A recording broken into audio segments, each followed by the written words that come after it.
Well, good morning, everybody. Thank you so much for making it on our second day of our Global Parliamentary Forum. I hope you agree that yesterday was a flying start to this year's spring meetings. And in particular, what we're going to try and do is just make sure that you've got access to, crucially, the photographs that were taken yesterday so that you've got things to share on your networks. But also we'll try and publish as soon as we can the video of the town hall meeting with Kristalina and RJ as well. So we've got a really good agenda today.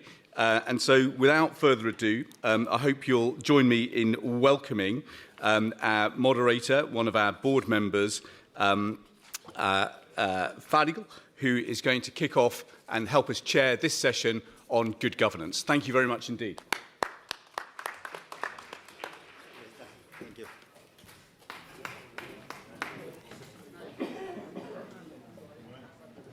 Merci beaucoup.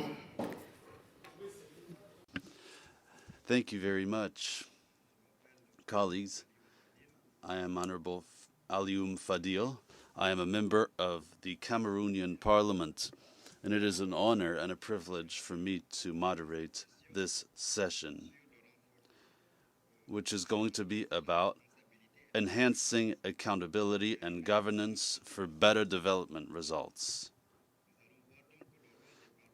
Today we will look at the role of parliamentarians in that respect. Accountability and governance are crucial to economic development success. Members of Parliament play a key role in unlocking the power of accountability for sustainable development and growth. This session will look at how parliamentarians can cooperate with the World Bank and the IMF to first reduce poverty and enhance economic growth as well as development effectiveness, two, support local actors and institutions for increased accountability, and three, inform and implement an efficient governance strategy.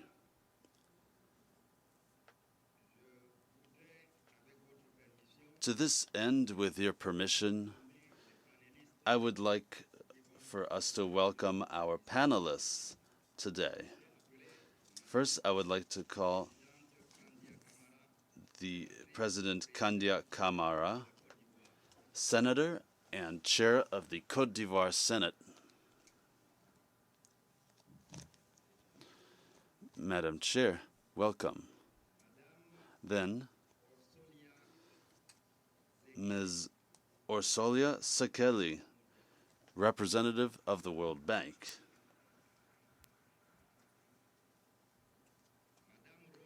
Then, Ms. Rhoda Weeks-Brown, representative of the IMF.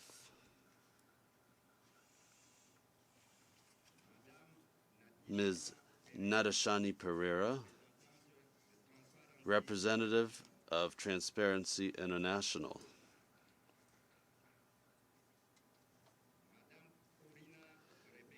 And Ms. Corina Rebagaya, who represents the NDI.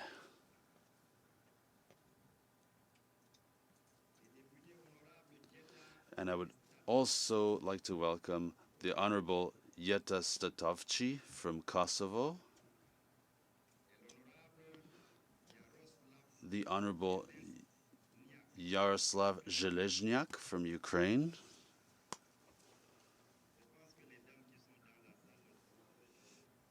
and the ladies in the room will be very happy to see so many women up on the stage.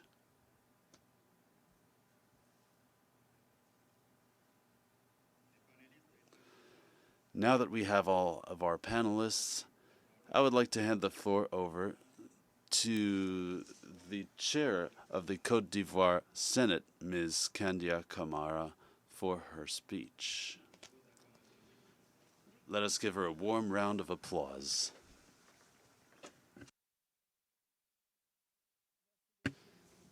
Thank you so much, moderator.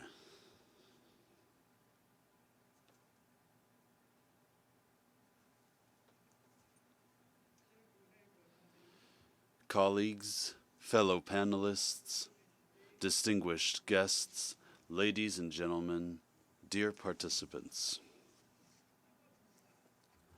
Côte d'Ivoire, my country, experienced 10 years of political and socio-economic crisis.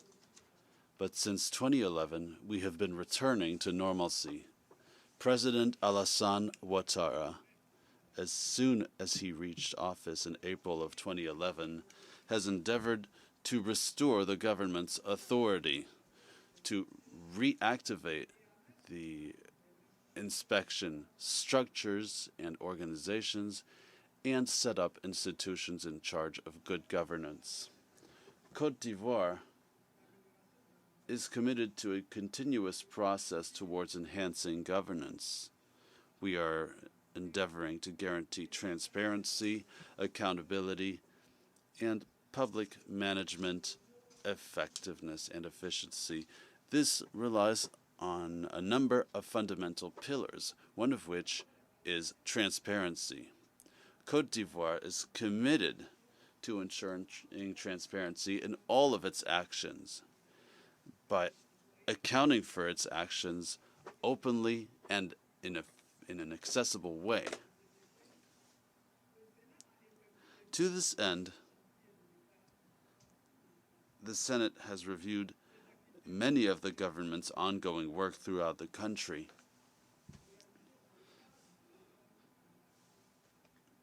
Also, the Parliament has taken an active role in overseeing government action.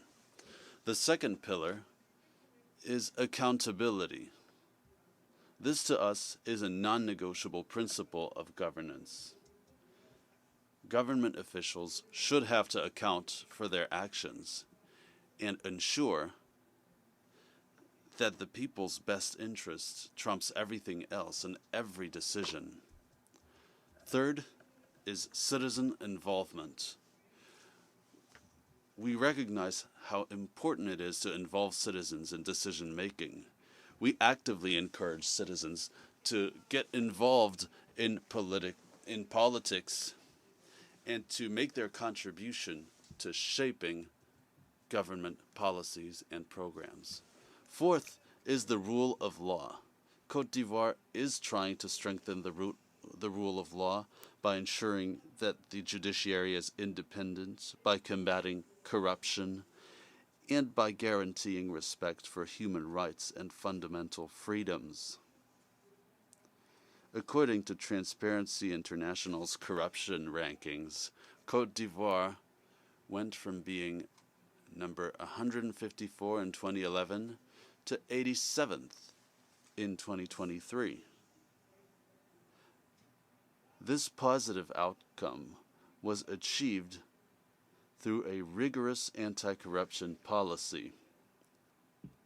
This policy has been spearheaded by a number of institutions, including the Higher Authority for Good Governance, the General Inspector's Office, and many others. Fifth is decentralization.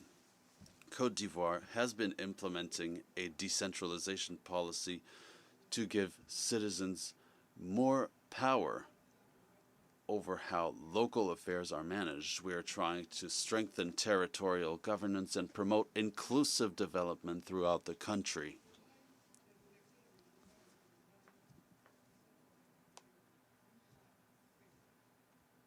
The regional and communal elections held every 5 years have been one example. The Constitution, in its Article 87, tasks the Senate with representing decentralized entities, and for this reason, in February of 2020, the Senate organized a forum with local and regional governments to give them their full power as part of Côte d'Ivoire's decentralization policy.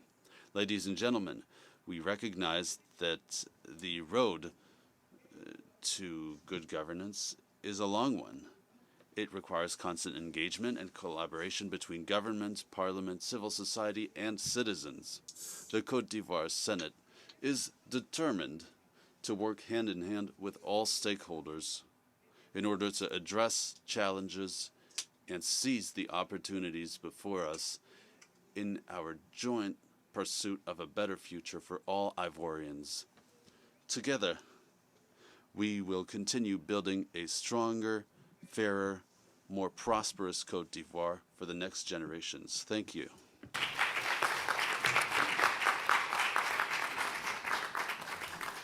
Merci beaucoup, Madame la Présidente. Thank you very much, Madam Chair. I would now like to hand the floor over to the representative of the World Bank, Ms. Orsolia Sekeli. Ma'am, you have the floor.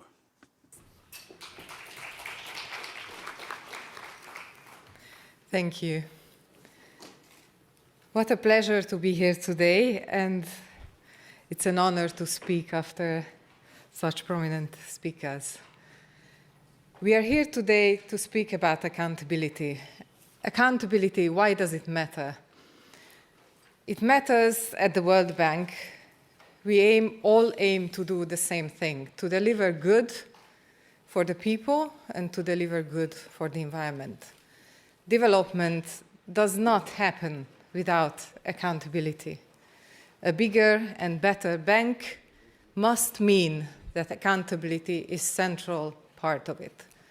And not only through providing a setup of mechanisms, which is out there, and the World Bank has an elaborate system of the so-called 5 I's, dealing with corruption, audits, evaluations, integrity, ethics, and the World Bank accountability mechanism with guarding not to do harm in the environmental and social standards the World Bank is aspiring to.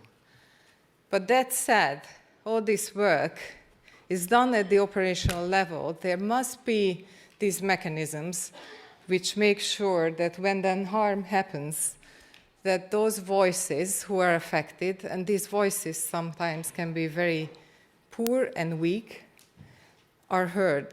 So I think of the accountability sphere at the bank, and especially the World Bank accountability mechanism, as a very strong tool, because any 2 requesters, any 2 people out there globally can speak up when harm happens, when the World Bank is implementing projects. What a power. That said, that speaking up is sometimes very difficult to do. So our work would not be able to happen without the valuable work of civil society and all those who are helping the individuals to speak up. And this work is out there in all your countries, done by individuals who are very brave sometimes, standing up against threats and reprisals potentially coming their way. And I mentioned threats and reprisals at the very beginning, because I think accountability has another important element we need to think of. We are trying to promote transparency and openness to speak up, and we are all encouraging, whether at the level of your work or at the citizens or at the bank, to create an open environment where that's possible, without threats, without reprisals, but not only that, where it's even asked for. Please do tell us when harm happens, and do tell us what we do wrong. And I like to mention, when I talk about accountability, accountability is a positive thing. Positive because it's not only happening because it's a must, but because it's useful. All that the World Bank accountability mechanism has done in the past 32 years, all the advisories the inspection panel has produced, and all the lessons learned that are coming out from the initial works of the Dispute Resolution Service. They are lessons learned, and all of you have those lessons learned formulated in reports, in efforts to promote regulatory frameworks. Those lessons learned are positive things. We can all put them together, and that helps us to do a better development project. So the World Bank accountability mechanism is out there to serve the people.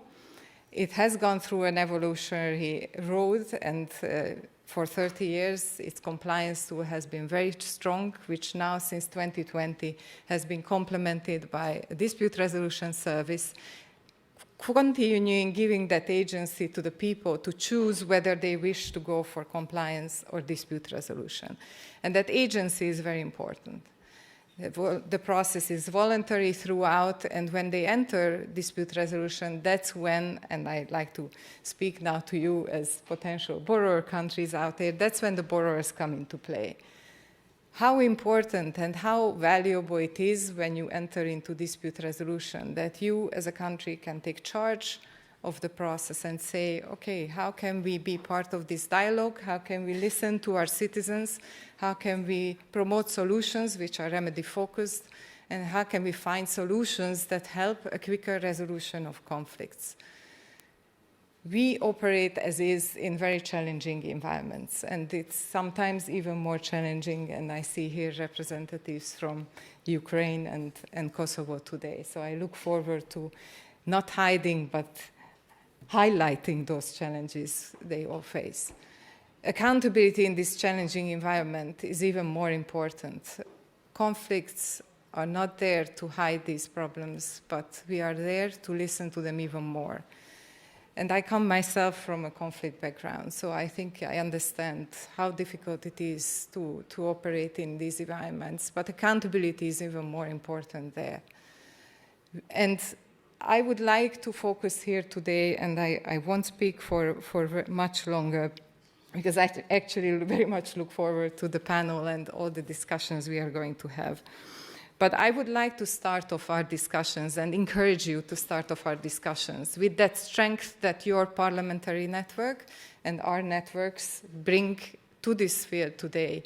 How can we do more for accountability? How can we each contribute with our own respective fields and deliver something that is much more than just the minimum or just what we have to do, but even go further, doing good for those people who are out there and who benefit from development.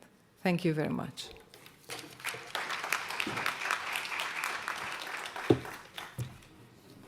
Thank you, Madam Zekeli. I think I pronounced it correctly, I hope. Now I hand out the floor to Madam Rhoda Weeks-Brown, the representative of IMF. You have the floor.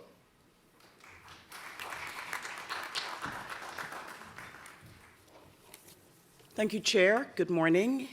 It's an absolute pleasure to be here, absolutely delighted to see everyone, and to discuss how we can join forces to enhance accountability and governance for better economic results, with an emphasis on the role of parliaments and parliamentarians in this process and in this very important effort. So again, I am representing the IMF. It's a pleasure to be on this panel with so many other distinguished panelists from so many different sectors and walks of life. But again, together we all operate together with the same goal. At the core of our mission at the IMF is a belief that transparent, accountable government is essential for sustainable economic growth. And this is truer now than perhaps ever before. Because if you've been following the recent economic outlook and the recent reports coming out of the IMF and the World Bank and others, you will realize that the current economic picture is a little tricky. The global outlook remains very weak. The economic divide is getting worse, and debt levels remain dangerously high in so many countries. And so in these challenging circumstances, we simply cannot afford to bear the massive negative economic consequences of bad governance and corruption. We know from past experiences that countries that have strong institutions and governance arrangements and strong anti-corruption frameworks are able to respond more effectively to economic challenges. Clearly, therefore, enhancing accountability and governance is critical for success in any effort towards economic recovery. And it's clear also that achieving and maintaining accountability and good governance requires effective partnerships among key stakeholders, including, again, legislators. So I wanted to just touch very briefly on 3 quick points, why governance and this governance agenda matters and remains a priority for the IMF, some key aspects of the work we're doing with parliaments and other partners on these issues, and then how we can further strengthen collaboration with members of parliament. So my first message is simply that issues related to good governance and anti-corruption are absolutely critical from a macroeconomic perspective. Put simply, the reason the IMF, and we have a formal policy on this, the reason the IMF takes this agenda seriously is because bad governance undermines the IMF's core objective of helping members achieve macroeconomic and financial stability, sustainable and inclusive economic growth. There are many channels, but as we all know, governance and corruption issues have significant economic and social costs, including by reducing spending in critical areas such as education and health, and further contributing to poverty and inequality. The specific figures differ based on methodologies, but a very recent IMF staff study estimates that globally the cost of corruption and efficiency losses are in the neighborhood of $4.5 billion US dollars. At the general government level, that's about 5% of world GDP. And also about 1.7 trillion, sorry, my first number was trillion, 4.5 trillion and 1.7 trillion at the central government level. So again, very critical, very macroeconomically critical, and again, we need to be partners in these efforts. My second message is that the IMF is fully engaged on issues of good governance, and we intend to remain so. In light of this economic risk that I just outlined, that these issues pose for the IMF's core objectives and for the well-being of IMF member countries, the governance and anti-corruption agenda has long been a priority for the IMF. Our original governance policy goes back to 1997. It was recently revamped to ensure that there's a stronger framework for engaging with member countries on these issues, and that this engagement is more candid, more systematic, more even-handed, and more effective. And so under this policy, again, the issue is not only corruption, the real issue is governance, is looking at core economic governance mechanisms and focusing on those in addition to issues around corruption more generally. Again, fiscal governance, financial sector oversight, central bank governance and operations, market regulation, rule of law, and AML-CFT. That's the main focus. I'm looking also both on the supply and the demand side of these issues, looking at what bigger countries are doing to address issues regarding financial crimes, illicit flows, and so on. Following dirty money across jurisdictions also enable us to advise our member countries to work closely together on enhancing the efforts to detect and deter financial crimes. We've had a very good experience, for example, in the Nordic-Baltic region, where we analyzed unusual financial flows and the exposure of that region and recommended a number of things, including that data be integrated into the risk-based approach for the supervision of banks to reduce the shocks of illicit financial flows. Because this is not an issue in the countries from which money is flowing, but also in the recipient countries. And so the coverage focuses on both areas. The IMF's partnership and collaboration with stakeholders, including members of parliament, has been critically important to our work in this area. And again, I cannot emphasize that enough. In the Solomon Islands, we engage with legislators in the context of our training efforts related to supreme audit institutions. In Bosnia, we've engaged with members of parliament and highlighted the urgent need to adopt an AML-CFT law in line with international standards. In Kenya, we worked with the staff of a parliamentarian committee on reforms to expedite the follow-up and the processing of Auditor General reports, which again, as we know, can be quite critical. And moreover, members of parliament have also contributed to a very important product that we do at the IMF called a governance diagnostic. It's a really deep dive into it's a deep dive and country-tailored assessment of corruption and governance vulnerabilities that then follows up with recommendations to combine actions, both in areas like fiscal and monetary governance, but also with steps to upgrade accountability and integrity in ways that are mutually supportive.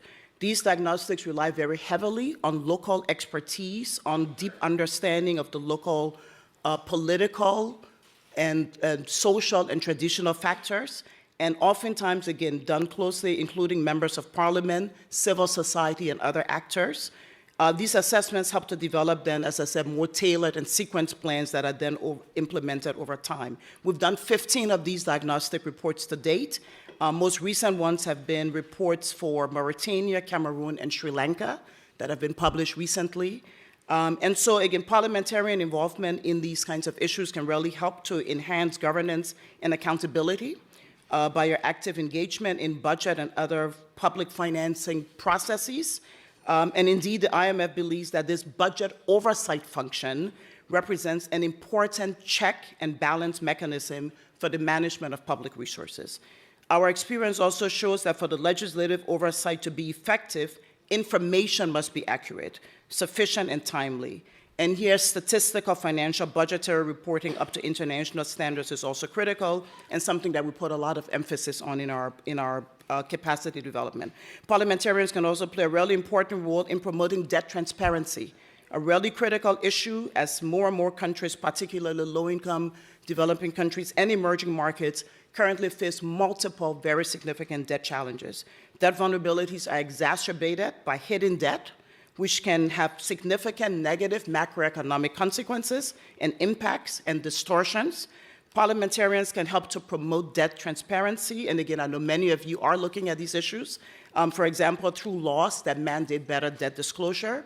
At the IMF, we just issued a paper on this issue looking solely at the legal framework issues, looking solely at laws on these kinds of issues that can promote debt transparency perhaps more profoundly and more effectively than many of the other steps that have been taken to date. So I encourage you to look at that paper if you haven't seen it, but it's really focused on how to design legal frameworks. My third and very quick final point is simply that our strong goal is to strengthen our strong goal at the IMF, is to strengthen collaboration with members of parliament.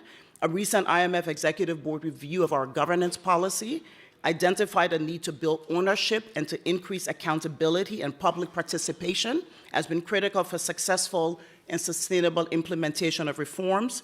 And again, looked at the key role of legislators, the critical role, as there are some essential spaces where Parliament and only Parliament can play a key role, whereas determined efforts are absolutely necessary. For example, members of Parliament can demand clear and timely budget submissions to enable Parliament to play its role. You can also demand timely and rigorous audit reports and government responses to enable an assessment that public money is being spent for public purposes. And governments obviously work more effectively when parliaments demand integrity and ensure transparency and accountability. So we recognize these challenges, and we recognize that there are diverse political systems, but again, we do see immense value in dialogue and collaboration with legislators on these issues. To conclude, our commitment at the IMF to fostering transparency, accountability, and effective governance and fighting corruption is unwavering. With active participation and insights from members of parliament, the fund is better equipped to help its member countries address these multifaceted challenges, thereby helping countries to build a strong foundation for sustainable growth and for inclusive growth, which ultimately is one of the key things that we all want to accomplish. We look forward to continuing this journey with you, and again, thank you for your time and for listening to me.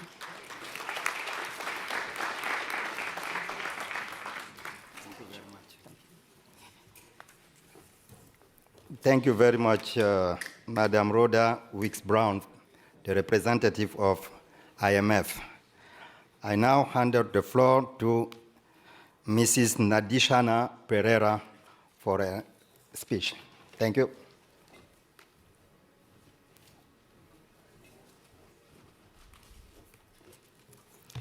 Good morning. I'm very honored to be here, and I thank the organizers for giving me this opportunity representing a local civil society organization all the way from Sri Lanka.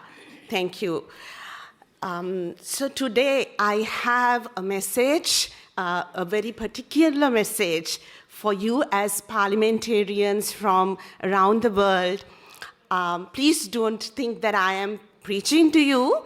It's an earnest appeal. I like to first touch on a very important concept which I believe needs to be at the heart of every parliamentarian. That is the public trust doctrine. What is this?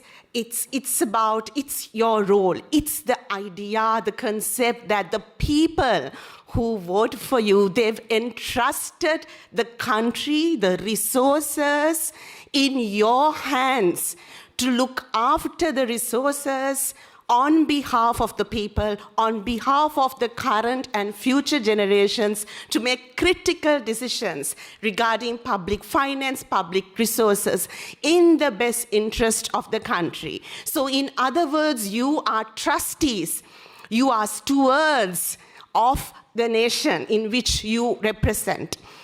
And people have given this enormous power to you.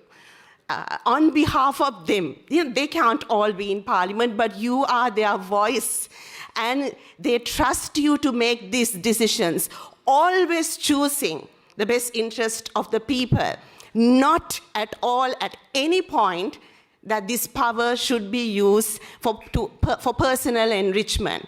In other words, the basic definition that Transparency International identifies for corruption is also the abuse of entrusted power for personal gain. And those with entrusted power, the best example would be the members of parliament, the politicians, the cabinet members. Then, of course, you delegate that power to public officials. Now, in a very recent Supreme Court judgment, a landmark case in Sri Lanka, maybe you have not heard, in around November last year, end of October, the Supreme Court held that the former president of Sri Lanka, former Prime Minister, Finance Minister, and senior public officials of the Central Bank of Sri Lanka, including the Monetary Board, that they were responsible for the economic bankruptcy, for the economic crisis in Sri Lanka, that they violated the public trust doctrine. Now, this was a landmark judgment. TISL, along with some other petitioners, we went to court seeking accountability for the economic crisis. If you may have heard, we've had the worst ever economic crisis in our history in 2022. Our foreign reserves hit a zero. And all these were due to man-made. It was a man-made disaster. It was not due to a tsunami or COVID or Ukraine war. No, it was because of bad decision-making, poor governance, and economic mismanagement. Now, we were highlighting this. We were raising concerns, and you would have heard that there was the unprecedented people's uprising last year, understanding that ordinary citizens understood it.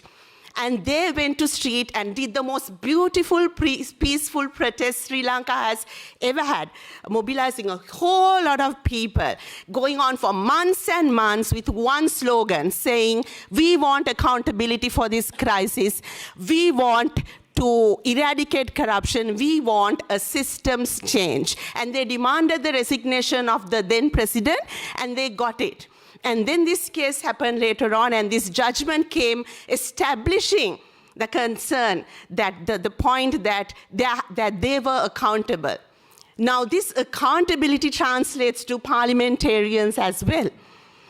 And it is something to keep in mind. So in a way, I think it's a sacred opportunity you get when you get elected.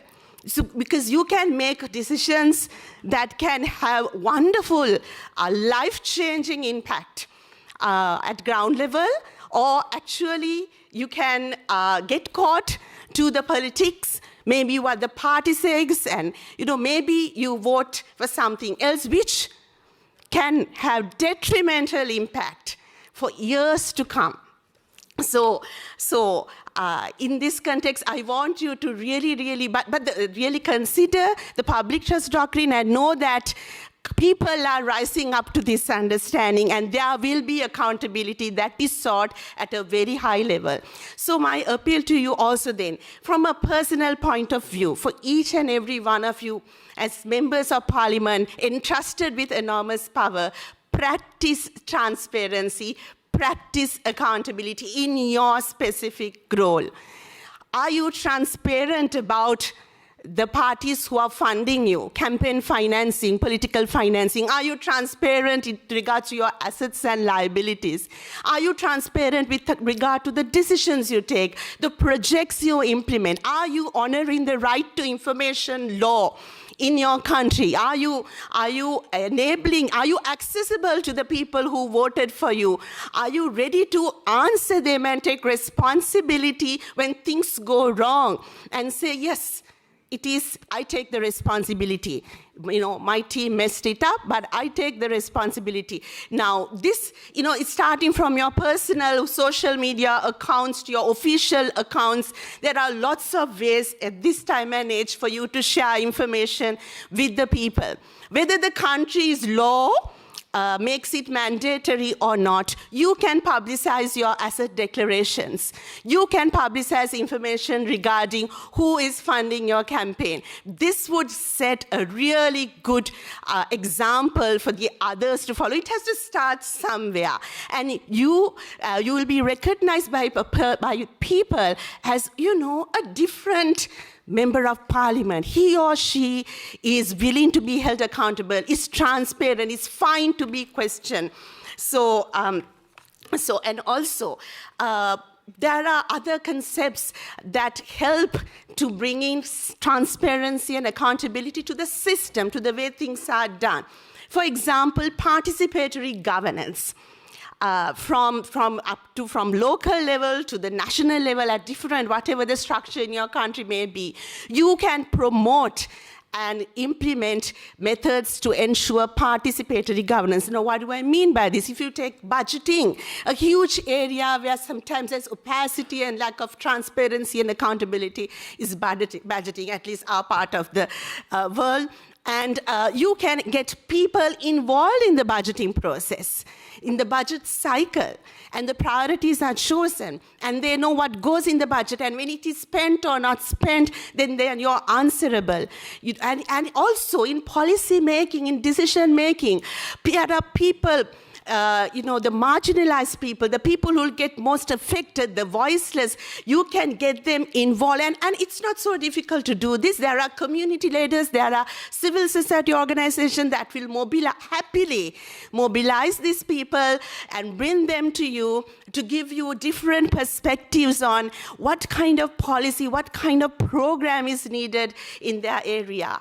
And in this way, you make the process, you make your decisions more inclusive, and the results can be more equitable. And also there are other mechanisms like have town hall meetings. I'm sure there are organizations that will organize this, like civil society organizations. What do you mean by town hall? Well, it's an open forum for a particular communities to sit together with their public representatives and their government officials to hash out, to discuss the issues they are facing it, and on the spot you respond. In that way, actually, people also understand the problems you are facing, the constraints you are facing, and you might actually get some really creative ideas about how to resolve certain issues. Now, these things have been tried, and that is why I'm appealing to you. There are things that will help you. And it is my earnest appeal that you always take the side of the people. Now, it almost sounds funny that we had to tell public representatives to take the side of the public. But what we see in our country as well is that, we voted, and then they have power for 5 years, and down the line, they no longer represent us. They vote for whatever the party says.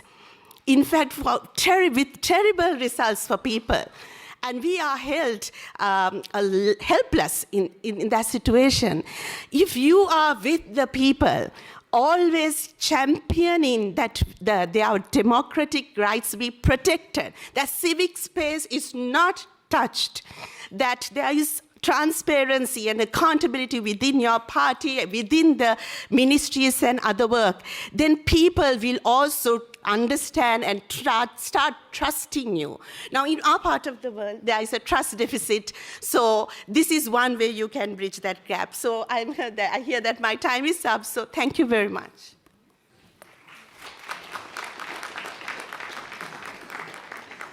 Thank you, Madam Nadishana Pereira, for your appeal. It is very passionate. I hope everyone take note of that important appeal on transparency and accountability. Now I give the floor to Madame Corina Rebega, the representative of NDI. You have the floor.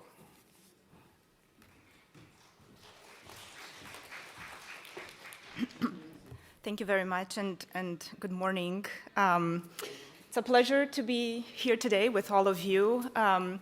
It's really encouraging to see that we're in a panel where we all agree that, as you said, development doesn't happen without accountability. So if you'll allow me, in the next few minutes, I'd like to talk a little bit about the ways in which the National Democratic Institute, or NDI, the organization that I represent, works with parliaments around the world in not only supporting your mission and delivering on the development agenda, whatever that might look like in your specific context, but also doing that with transparency and accountability. Helping democracies deliver on sustainable development is really a core challenge for us at NDI. And we address that by emphasizing and really working on the political and democratic governance side of development.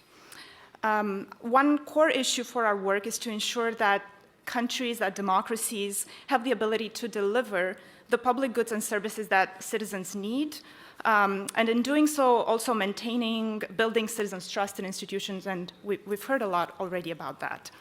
Our work is premised on the idea that democratic governance, so again, the principles you've all already heard about, transparency, participation, inclusivity, accountability, can really help with closing inequality and other development gaps, can lead to better delivery of basic services that people expect, that people need, but also can help prevent and recover from crises, as we've seen during COVID-19. And of course, we are facing polycrises today. And I know you've discussed a lot yesterday, for instance, about the climate crisis and the debt crisis.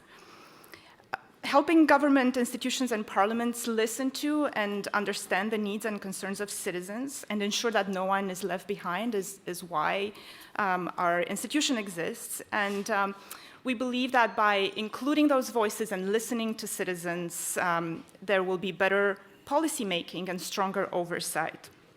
Now, I mentioned the pandemic, and I want to give you an example of how we approach this nexus between development or crisis response and good governance. And the pandemic is not so far behind us, unfortunately, and we're still living through the aftershocks. But during the pandemic, NDI really, in its programs, and we work in over 70 countries, we had to reshape and rethink some of the tools and the programs that we were working on, supporting civil society monitoring and oversight. And we repurposed this to look at the recovery and response measures that governments were implementing. For instance, looking at whether the relief measures were getting to the right people, whether the people had access to vaccines and the resources that they needed. And then working with civil society, we collected this information. This information then got passed on to parliamentarians and to government institutions to ensure that they have that information on the ground of what is happening so that they can take timely action if there's mismanagement or other type of irregularities.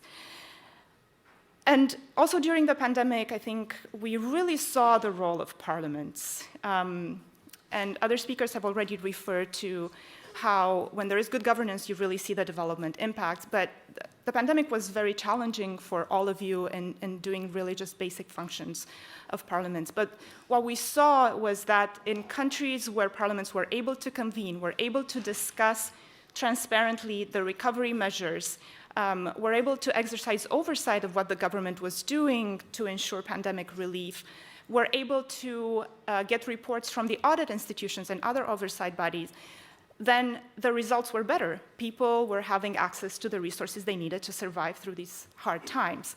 And so involving parliaments really led to this virtuous circle of accountability. So that's really important to mention because at NDI, we work across different pillars of political power, obviously executive and the legislature, but we really emphasize the role that legislatures play in sustaining both democracy and development, as I've mentioned. And again, it's really important to remember that parliaments, among all the state institutions, are most closely linked to citizens through their representative function. And so it's really crucial that policymaking reflects public needs. And we have a lot of work that looks at how parliaments can better deliver results throughout their range of functions. I've already touched upon the legislative function, right? That's one of the core mandates where parliaments have to make decisions and policies on specific issues, but they also have to build that environment that leads to better integrity and accountability. And we work with parliaments around the world to support both sides. Issue-based policy making on public debt, for instance, a major issue, and we're doing so in Kenya and in Zambia and in Malawi and other places. But also looking, for instance, at strengthening the legislative services within parliaments so parliaments get better at passing good laws. Of course, we do this when it comes to oversight. We work with parliaments on a variety of issues, from establishing special oversight committees.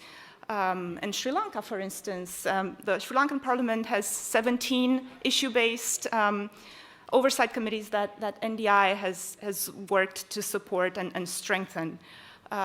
We also work, for instance, with special investigative commissions, not just post-COVID, but just in general committees that can identify fraud and corruption and really bring those issues to the public and so on. And of course, the representative function, and I'll end in just a minute.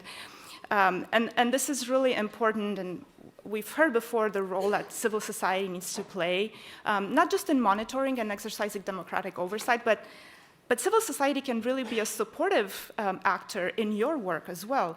Elevate the issues, give legitimacy to the points that we're trying to make in demanding accountability from government, and sometimes really bring expertise and new insights that some of your work may need.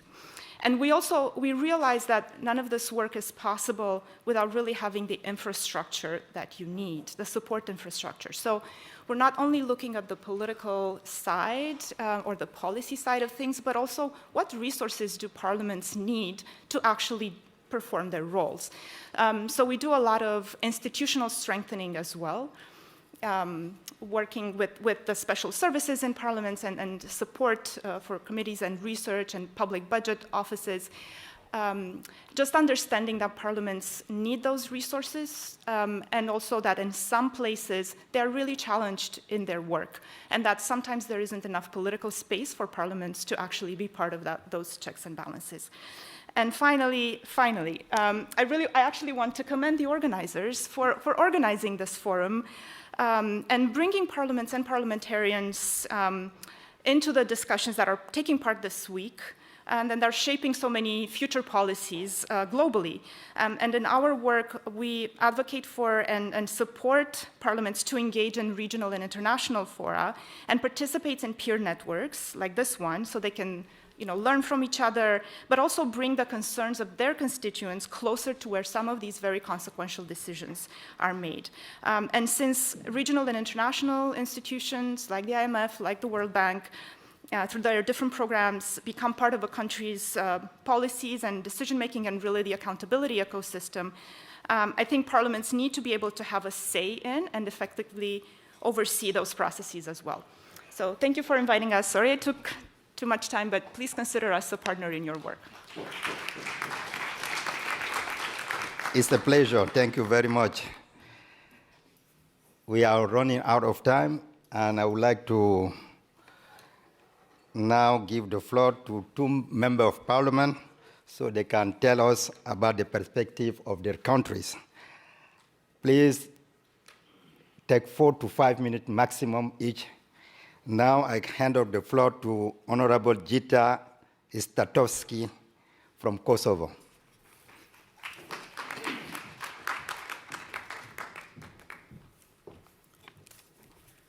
So thank you very much. It's an absolute pleasure to be here today. Dear parliamentarians, dear honorable panel, dear honorable participants, it's an absolute pleasure also to be partaking in this panel and to be discussing on such an important topic, which definitely impacts our work as parliamentarians, has a direct impact on the efficiency of the government and also the whole development and the sustainable development of the society. So for me, as a young member of parliament, I am deeply committed to the critical role that we as legislators play in enhancing accountability and governance for better development results. It is true that the concept of governance is broad, but I would like to pin it down to some of the key elements of it, such as government effectiveness, political stability, regulatory quality, rule of law, and control of corruption. And I think there is enough empirical evidence and enough stories shared that when there is good governance, there is also higher growth and better development overall. Kosovo, as known, is a relatively new democracy and has had its significant challenges in rebuilding its institution, rebuilding in its processes, strengthening its institution, and ensuring transparency, effective governance, and others. However, I think Kosovo presents also a perfect example how effective and empowered parliamentarians are willing to hold executive branch accountable to make Kosovo today one of the most consolidated democracies in the region. If we look at most of the reports that are currently published by reputable institutions, we see that considering the trend, Kosovo today has the highest level of democracy since its existence, and this is evaluated by Freedom House. Has the highest level of the fight against corruption evaluated by Transparency International, and it's among 9 countries in the world ranked by the order of the magnitude of change in the parameters of democracy. It is congratulated for its media transparency and other impacts. We believe that these principles are not just essential for a democratic society, but they are also instrumental in driving sustainable development and also reducing poverty. The new government that has come to power has come with an agenda of anti-corruption, rule of law, and employment. Therefore, during the last 4 years, we have been embarked on a comprehensive reform agenda aimed at increasing institutional effectiveness, strengthening the rule of law, enhancing the independence of the judicial system, and promoting a culture of ethics conducts within the public sector. This was not done alone. This was done with our partners from European Union, USAID, World Bank, and IMF, and others, who have been able to access their technical expertise, their financial resources, and the best practices from around the world. Currently, during this week, we will have also the Minister of Financing considering the aspects on the public reforms to be signing another deal on the development policy financing. So these have also had an impact on the overall economy. As I said earlier, good governance also means higher output, higher productivity, and overall also better economic climate. So if we look at the average of the last 3 years, the economic average has been 6.2%. If we look at the tax collection without changing any taxing norms, so 10% on the profit and 10% as a wage tax, we have seen that from 2019, which is a pre-pandemic year, to 2023, our tax collections have increased by 48%. So nothing in the parameters, but more formalization and more trust in institutions, and also more willingness by businesses and people to pay their taxes. If you look at the business turnover, without changing anything, but just a better climate for businesses to operate, comparing 2019 as a pre-pandemic year and 2023, we see that the business turnover has increased by 60%. If we look at the corporate tax profit, it has moved from 90 million in 2019 to 185 in 2023, which means more than doubling. But this was not just done institutionally. We wanted also to build a new atmosphere of also involving more women into public enterprises. So women in boards in public enterprises in Kosovo in 2017, they were only 10%. And if we look at the statistics of 2023, they represent 45%. And considering the last projections, which are published by the spring report of the World Bank, we see that Kosovo is projected to have the highest economic growth in the Western Balkans. These were done with a bunch of policies and reforms within the institutions and others in order to keep the executive branch accountable and to its goals.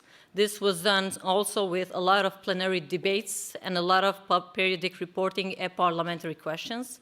This was done by strengthening the anti-corruption agency. This was done by strengthening institutional capacity, offering the necessary legislation for transparency in public procurement, having more focus on digital governance, a lot of focus so all the process of procurement go digitally, all the implementation of the projects can be tracked digitally in order to increase transparency, to have open data platforms so the public can easily access the necessary information and the data, and also strengthen institutions such as ombudspersons, that the concerns that are not addressed directly by the Parliament have its mechanism to raise their voice as well. So, ladies and gentlemen, the path towards enhanced accountability and good governance is not an easy one, but it must be the one that we are committed to. Thank you.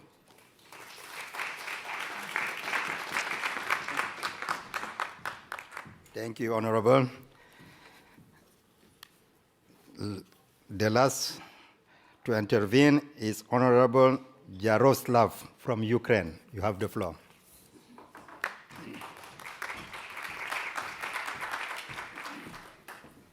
Good morning, everyone. And I want to start from the one picture.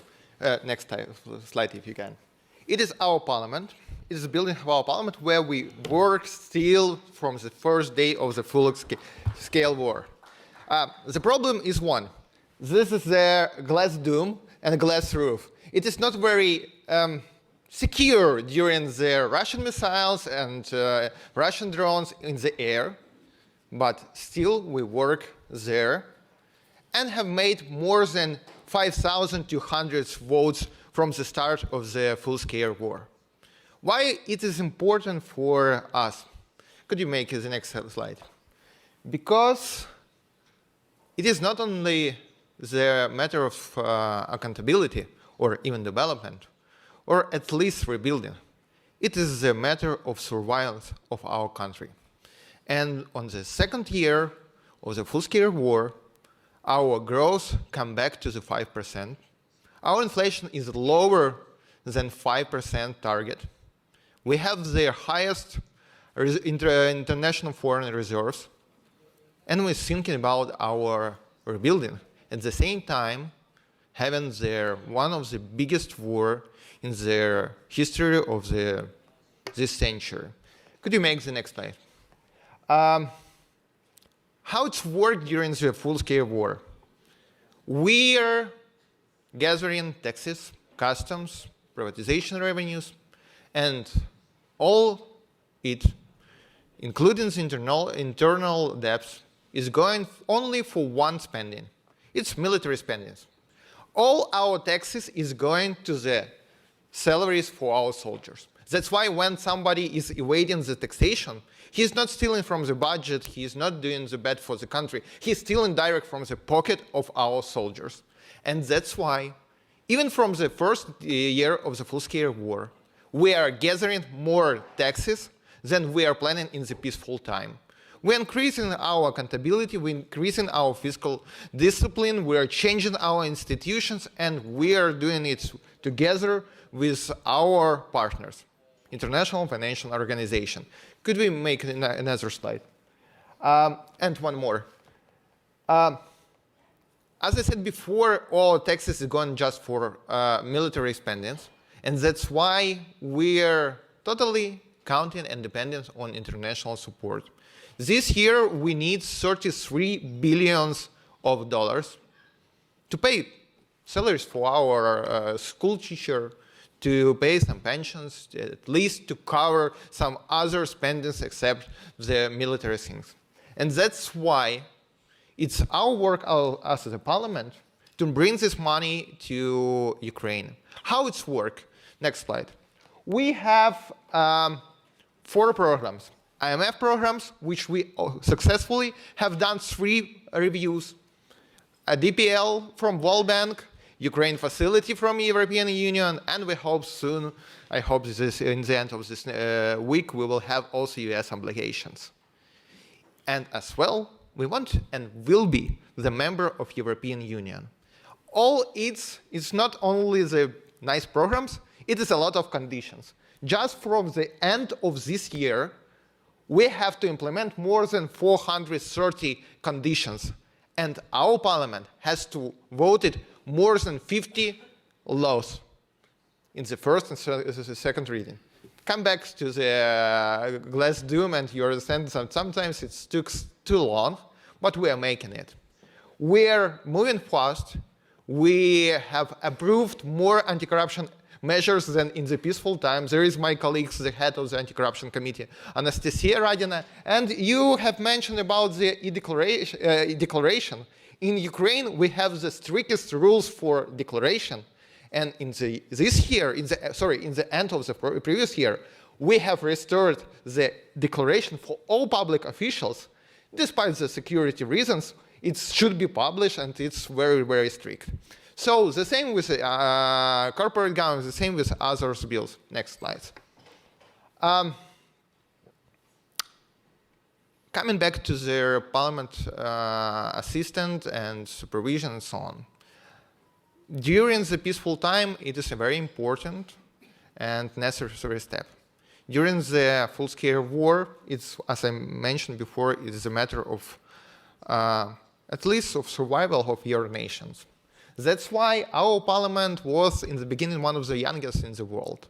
And now it is our role to make all these things happen, to receive the financial support in timely, to make all our obligation before international partners, to control government, to close their schemes, to stop some ineffectiveness in spending, which unfortunately we still have. And war is not the excuse for moving the reforms. That's why during our delegation here in DC, when we are meeting with IMF, World Bank and others, our colleagues, we are not asking to make less. We're asking to add more in our programs, to make more reforms, more changes, and to bring the things much more faster than even it should be in peaceful times. Here is my colleague, Alexei Movchan. He was responsible for corporate governance. In useful time, normal time, it takes like 1 year, 10 years. He made it in 1 year because we need this financial for World Bank.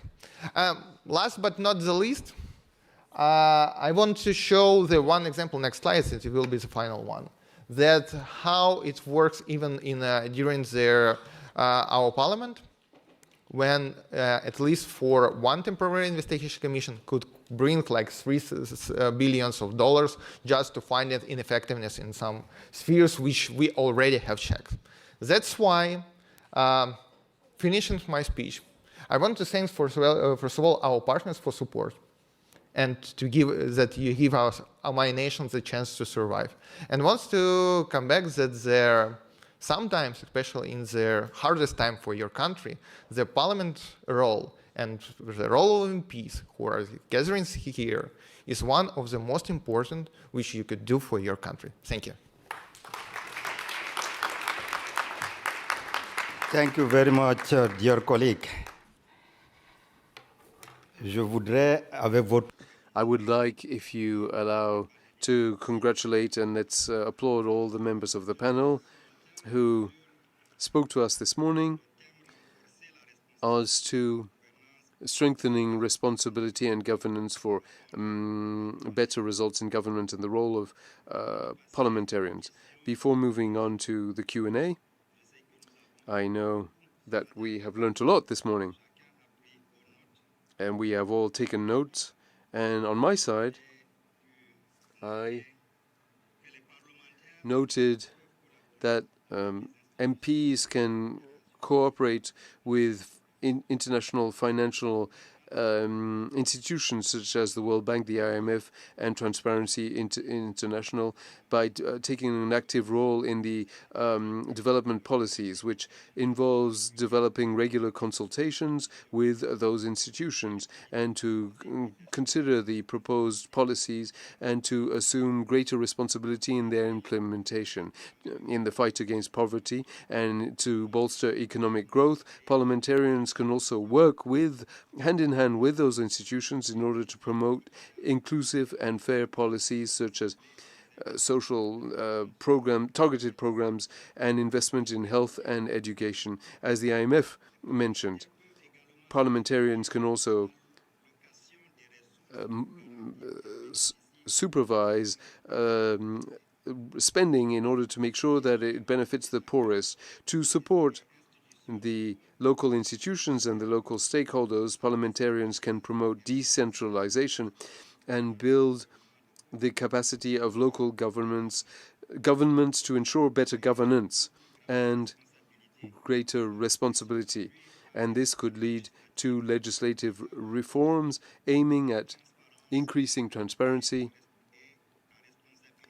and by making the local institutions more responsibility. And by implementing an effective governance strategy, parliamentarians play a role in the monitoring of solid frameworks of accountability mechanisms and oversight on public policies, which requires strict cooperation with those institutions in order to benefit from their expertise and their technical resources.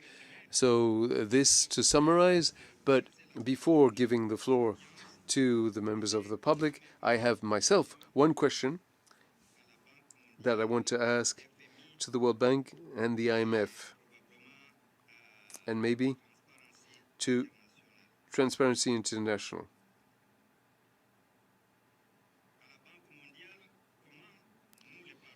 To the World Bank, how can we, members of Parliament, be better involved in developing and implementing economic development policies in order to guarantee more inclusive and sustainable results? Because we know that we, MPs, we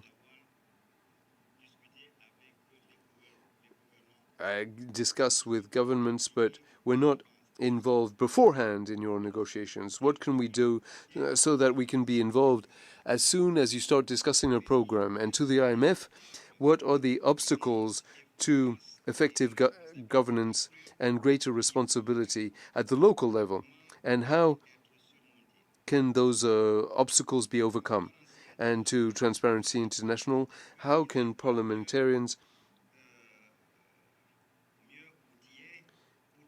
gather better tools in order to promote transparency and accountability in public resource management? Thank you kindly, and I will give you the floor 3 by 3, but please, when you raise your question, tell us to whom your question is asked. We have very little time, so be brief in your questions. Thank you.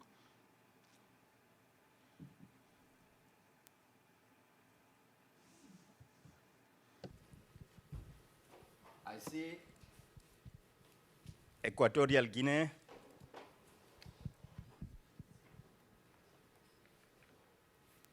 I see Cameroon, and I see Kosovo for now.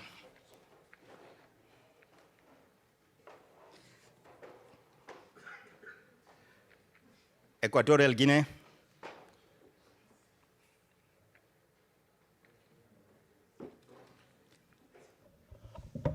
Sí, muchas gracias, señor presidente. Thank you very much, Chair. I am the Honorable Crispin Guinea. I am from Equatorial Guinea. We are in Central Africa.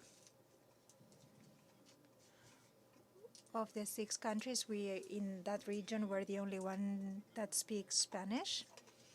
I'd like to thank the organizers from the IMF and the World Bank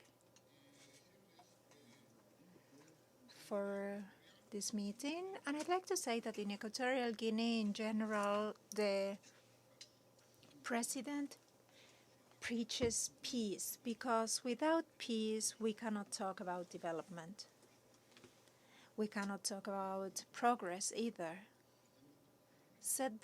That said, our parliament is a parliament that is made up by all of the national political parties, and we reach consensus on regulations, legislation.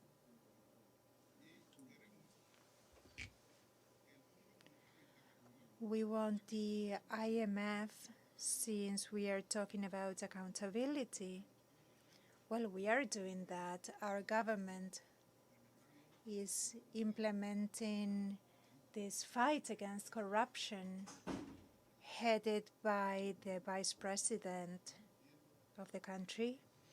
We are seeing the efficacy of the private sector. We are looking at the efficacy of having each parliamentarian be accountable. Each member of government must be accountable to the population. We are doing that, but right now we want the support of the IMF. Thank you so much. Je crois que la question. So I believe this question is addressed to the IMF. And I now give the floor to Cameroon. Thank you very much. I would like to make a general analysis. I might not have a question per se. I'm Jean-Jacques Zam. I am a parliamentarian from Cameroon, and I would like to express my gratitude to Mr. Fadil Alioum, who allows me to take part in these high-level meetings. And I come back from all of these meetings with a lot of elements that help me in developing national policies, but I coordinate a parliamentarian network for sustainable management of the forest ecosystems in Central Africa. And I wanted to raise this issue, and that covers all the countries of the region. And I want to combine what is said yesterday with what is said today on governance. And I would like to make a little comment on March 5th. We took part in a meeting that was organized by AfricaTech, which is a structure that was set up by the IMF in order to bolster the capacity of African governments on the global economic issues. I took part in this meeting to represent the Finance Committee and the National Assembly of Cameroon. And during our debate that were on climate change and the role of government, we raised the issue of implementing green public finance. And it's clear when we follow the presentation of Professor Peter Schlosser that the train has left the station. So climate change is a reality. So we need to adopt the right public policies. Since COP15 in Copenhagen, the international community, little by little, and it's true that all of this is quite slow, but is implementing a financial system in order to help to fight climate change. All of this is being little by little set up. But the other question that can be raised is in the beneficiary countries, including the African countries. Is there the right infrastructure in order to use this international flow? And so what I want to say, and this is clear, in most of countries, except 2 or 3, we have more or less an infrastructure. But there are 55 countries in Africa, and for many countries, all of that is at its very beginning. So I would like to suggest the implementation of a project for African parliamentarians. First, the implementation of institutional framework in terms of green public finance management. We need to set up the right infrastructure. This can be, for example, budgets that take into account climate change. This could also be an oversight by parliamentarians that take into account environment. Please be brief. So I suggest also that we work towards developing a critical mass of individuals aware of climate change in order to intervene on this matter. And as stakeholders for the implementation of all of this, the IMF and the World Banks and our government should work hand in hand. Thank you. Thank you very much for that suggestion to the IMF and the World Bank. I hope you have taken notes, and I now give the floor to Kosovo. Thank you very much. I'm Ilza Hote. I'm a member of Parliament and Parliament of the Republic of Kosovo. I'm actually a member of the Committee for the Oversight of Public Finances, so this discussion was especially interesting to me because my committee has to do a lot with overseeing the reports of the National Audit's Office.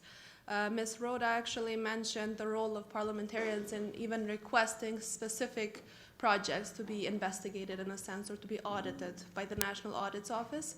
And I'm happy to say that in Kosovo we do have many cases when there's been requests from the parliament to audit specific projects that there were doubts about how things were done, especially I'm talking about performance audit reports in this case.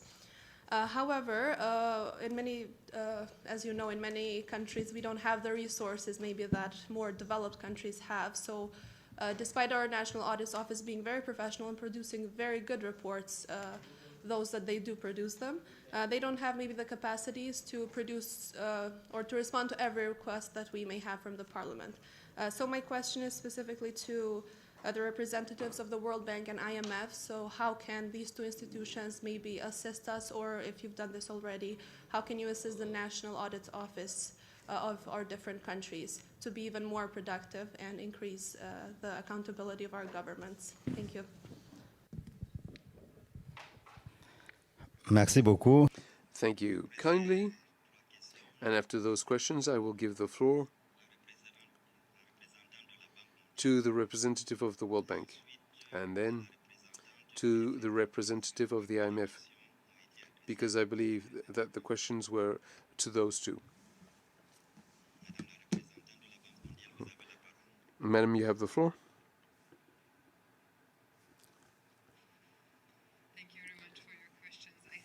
Received quite a few which are broadly for the World Bank, so I will try to narrowly focus on what I can answer and maybe direct you to the respective parts where you can get your answers answered.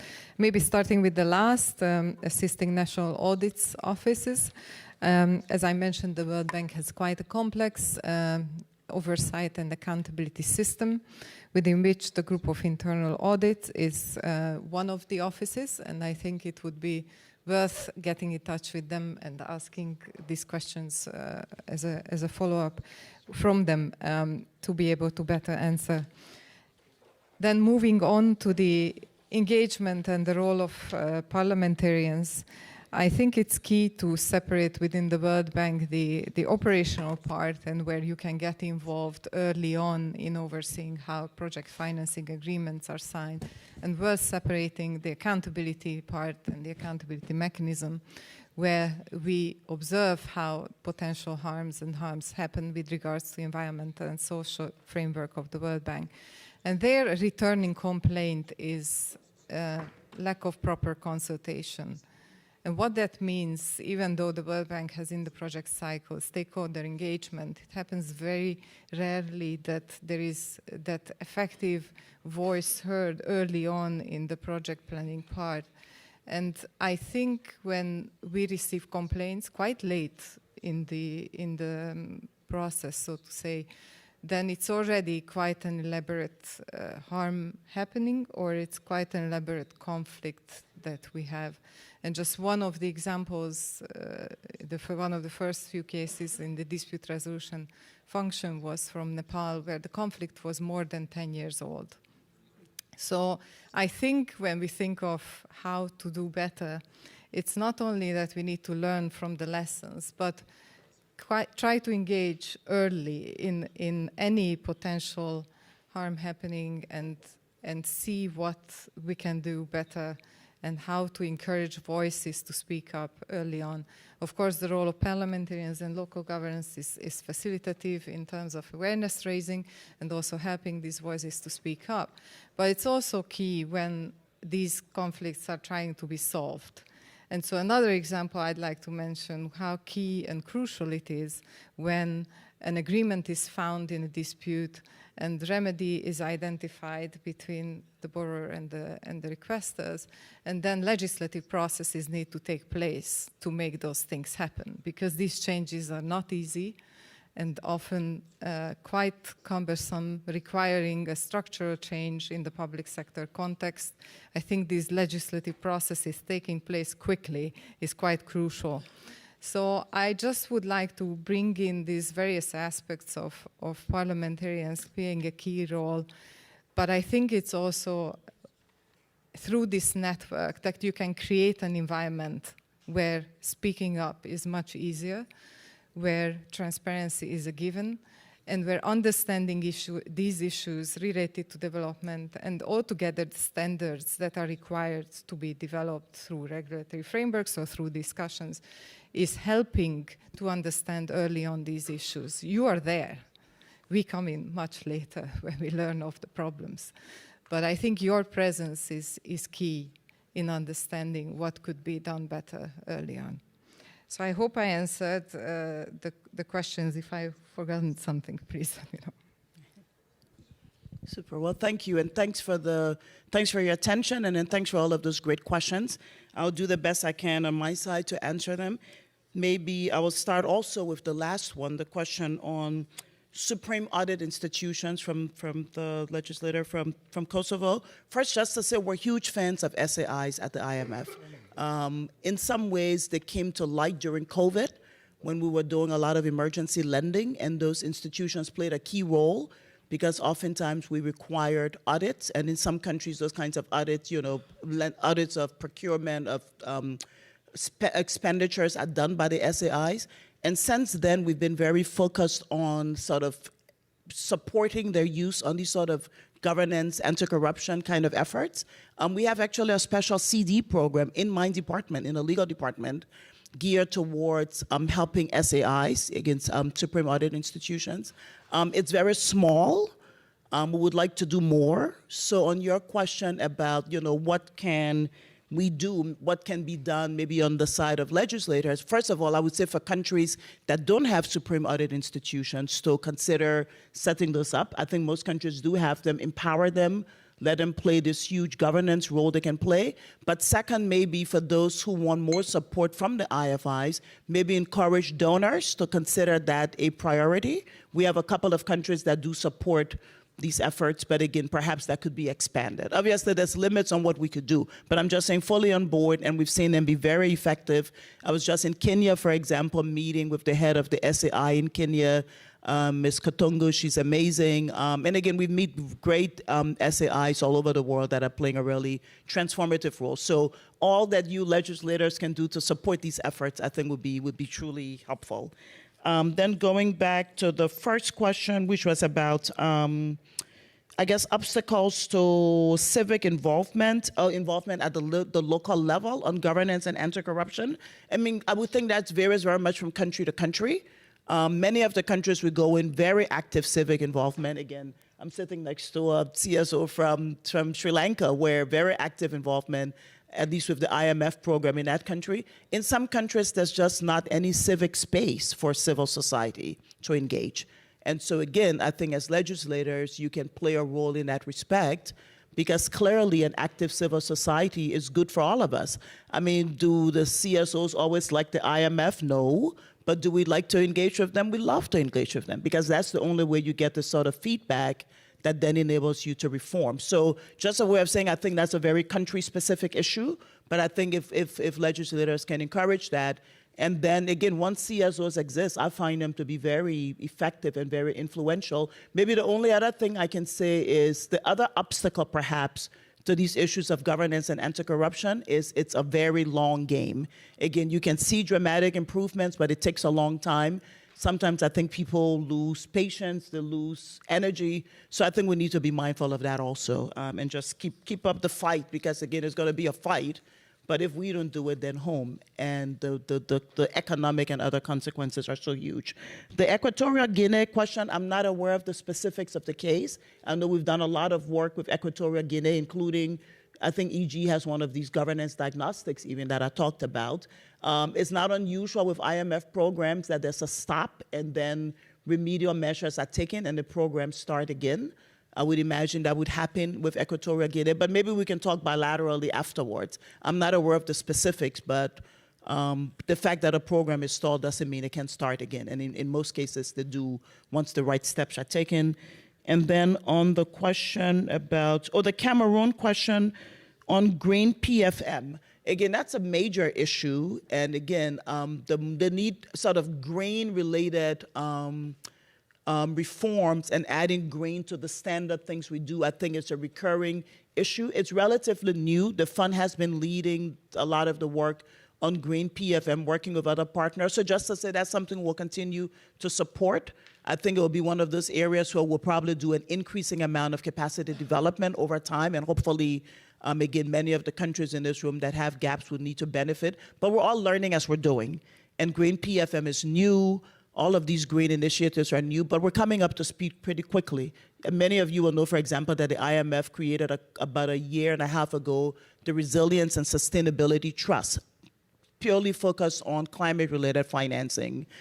There's also a piece for pandemics, but we haven't activated that yet. But a lot of money, long-term money, very new for the IMF to help support these efforts. And again, things like the green PFM and those kinds of results, those kinds of reforms will be critical for success in that area. So again, I hope that was responsive. Thanks again for the questions.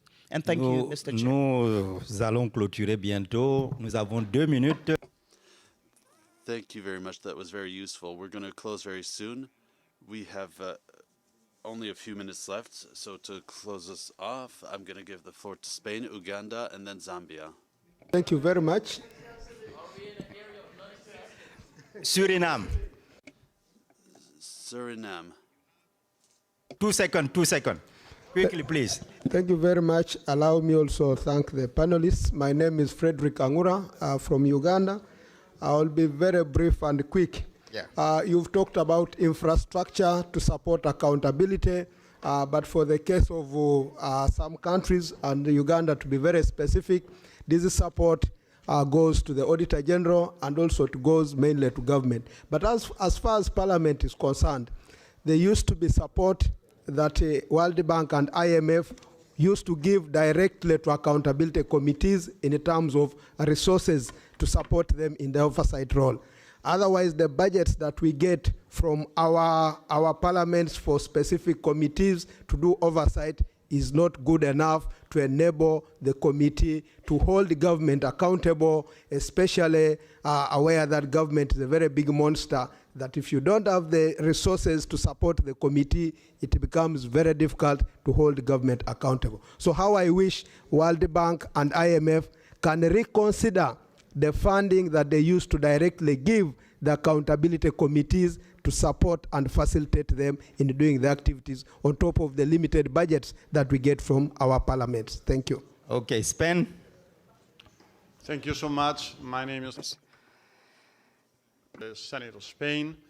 Of course, I do think all transparency and anti-corrupt policies are essential in our countries. It doesn't matter which country or which continent our country is located. But in my opinion, we have a very important threat, because I don't want my country or my government is efficient with all these transparency and anti-corruption policies.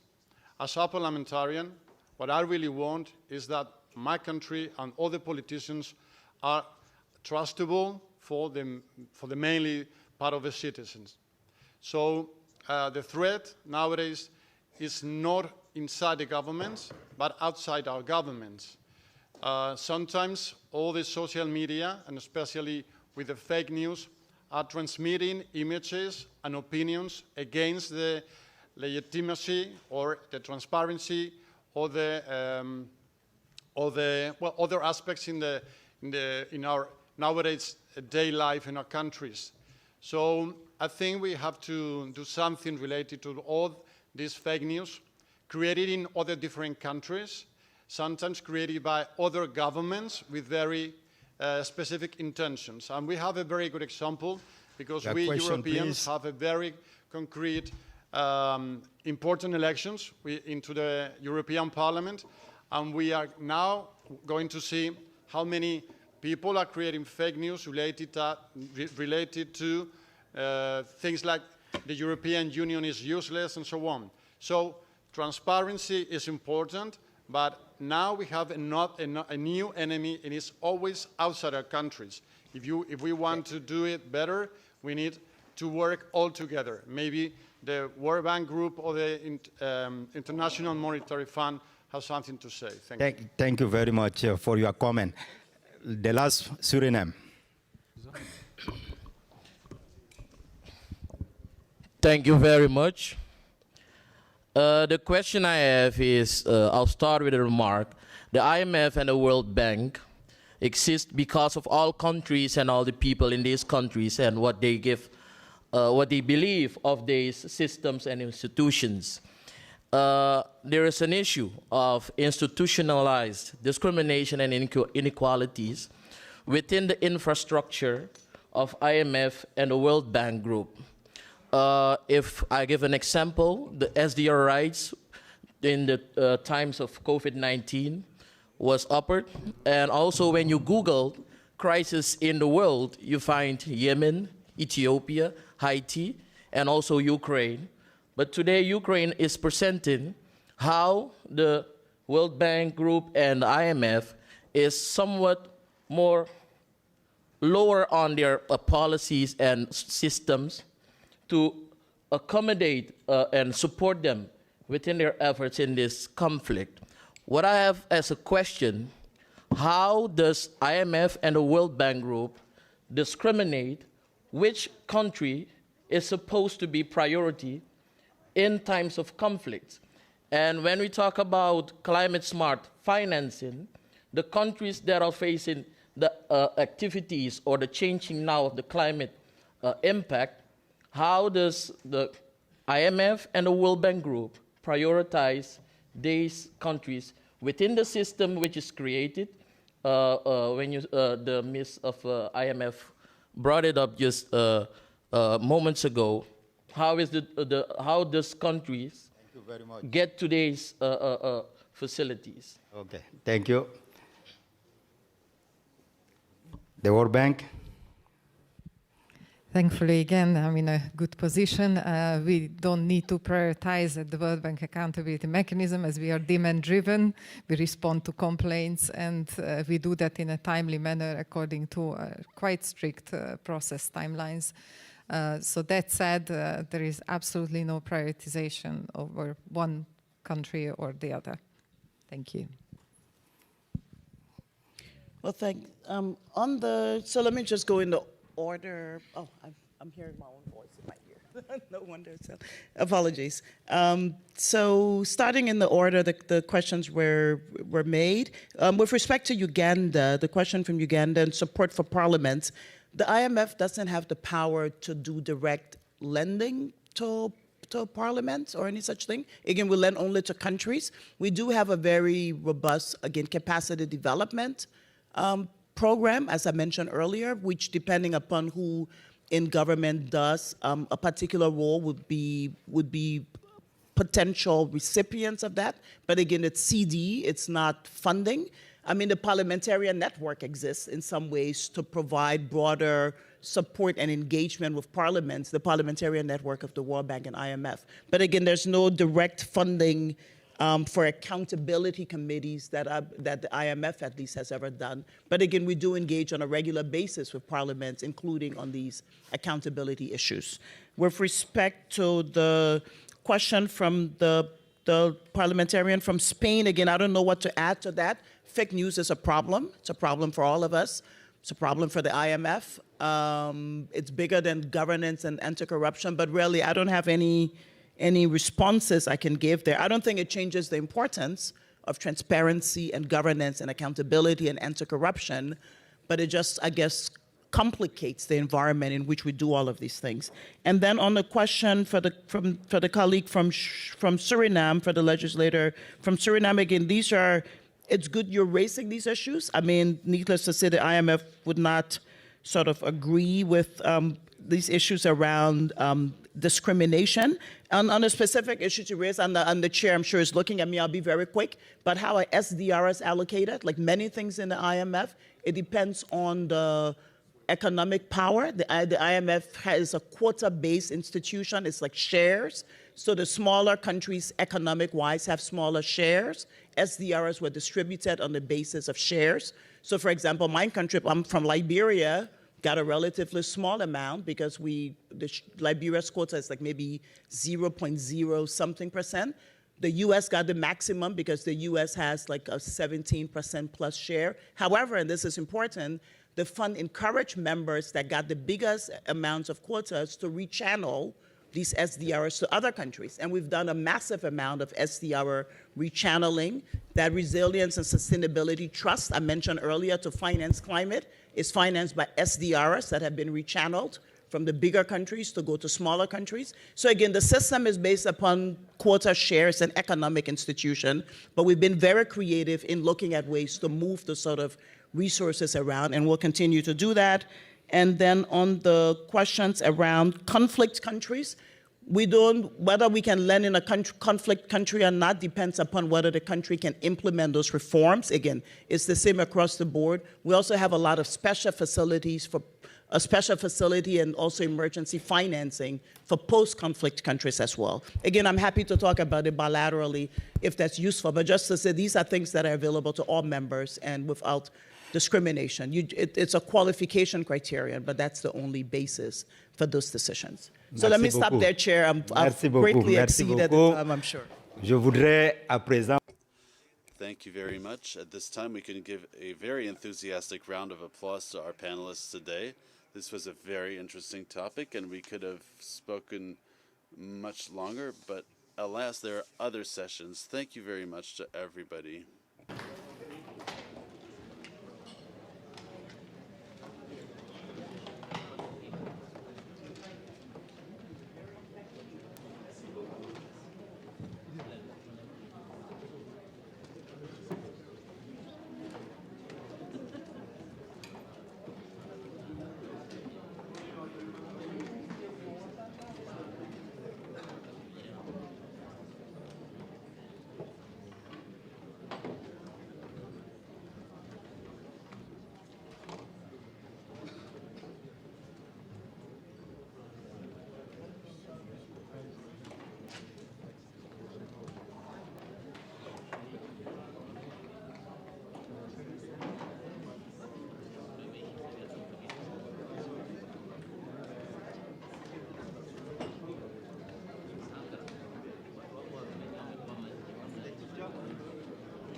May I invite everyone to take your seats, please?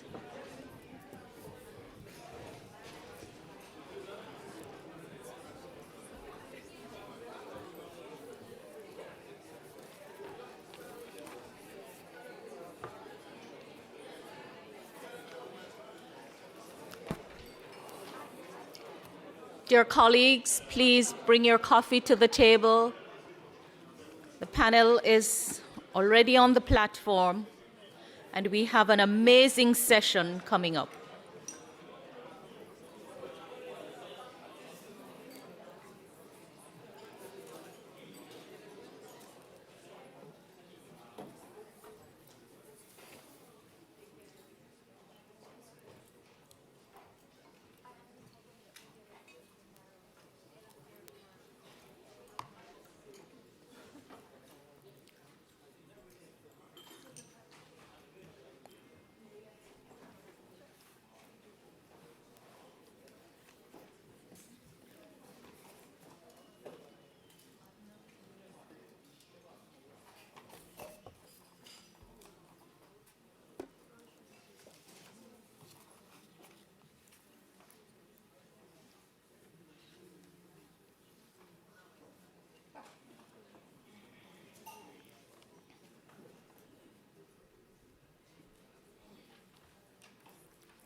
May I just ask you to invite those who are still on the outside to come in quickly?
All right, please take your seat. The session is about to start.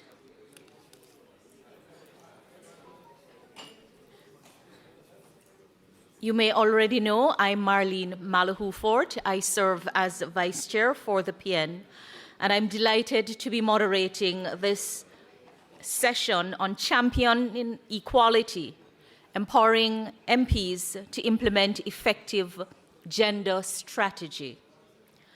The session will highlight the urgent need for policy changes to address the gender gap amid global crises.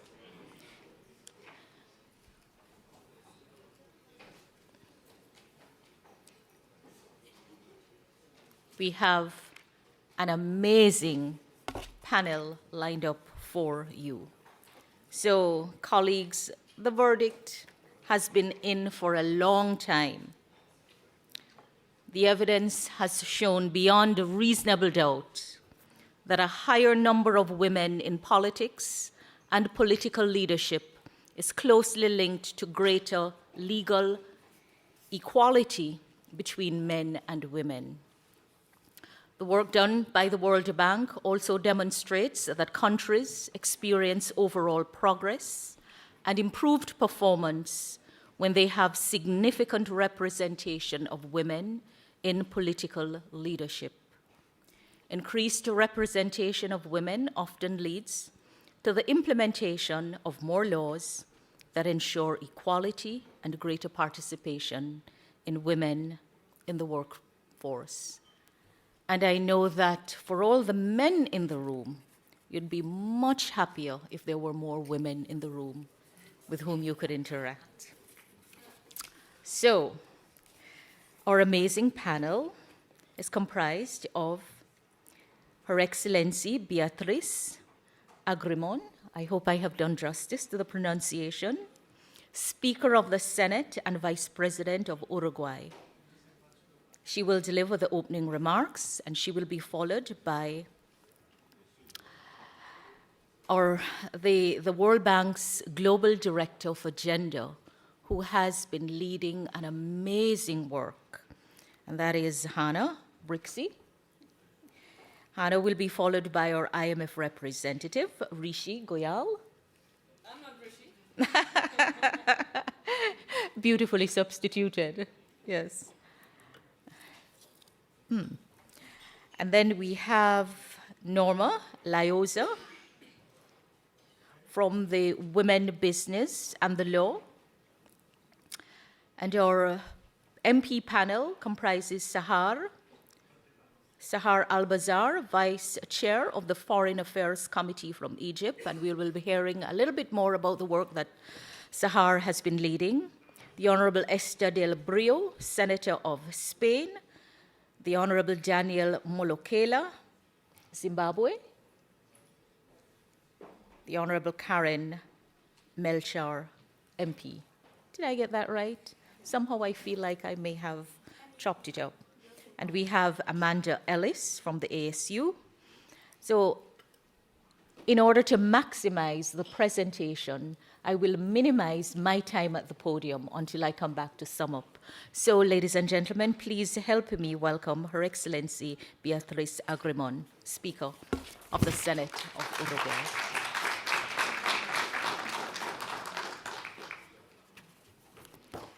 Good morning. Hello, everybody.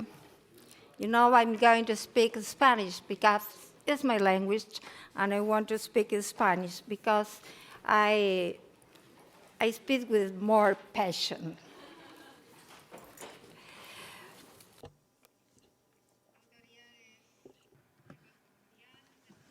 Internacional, señora Presidenta de la Unión Interparlamentaria, querida Tulia, amigas y amigos parlamentarios.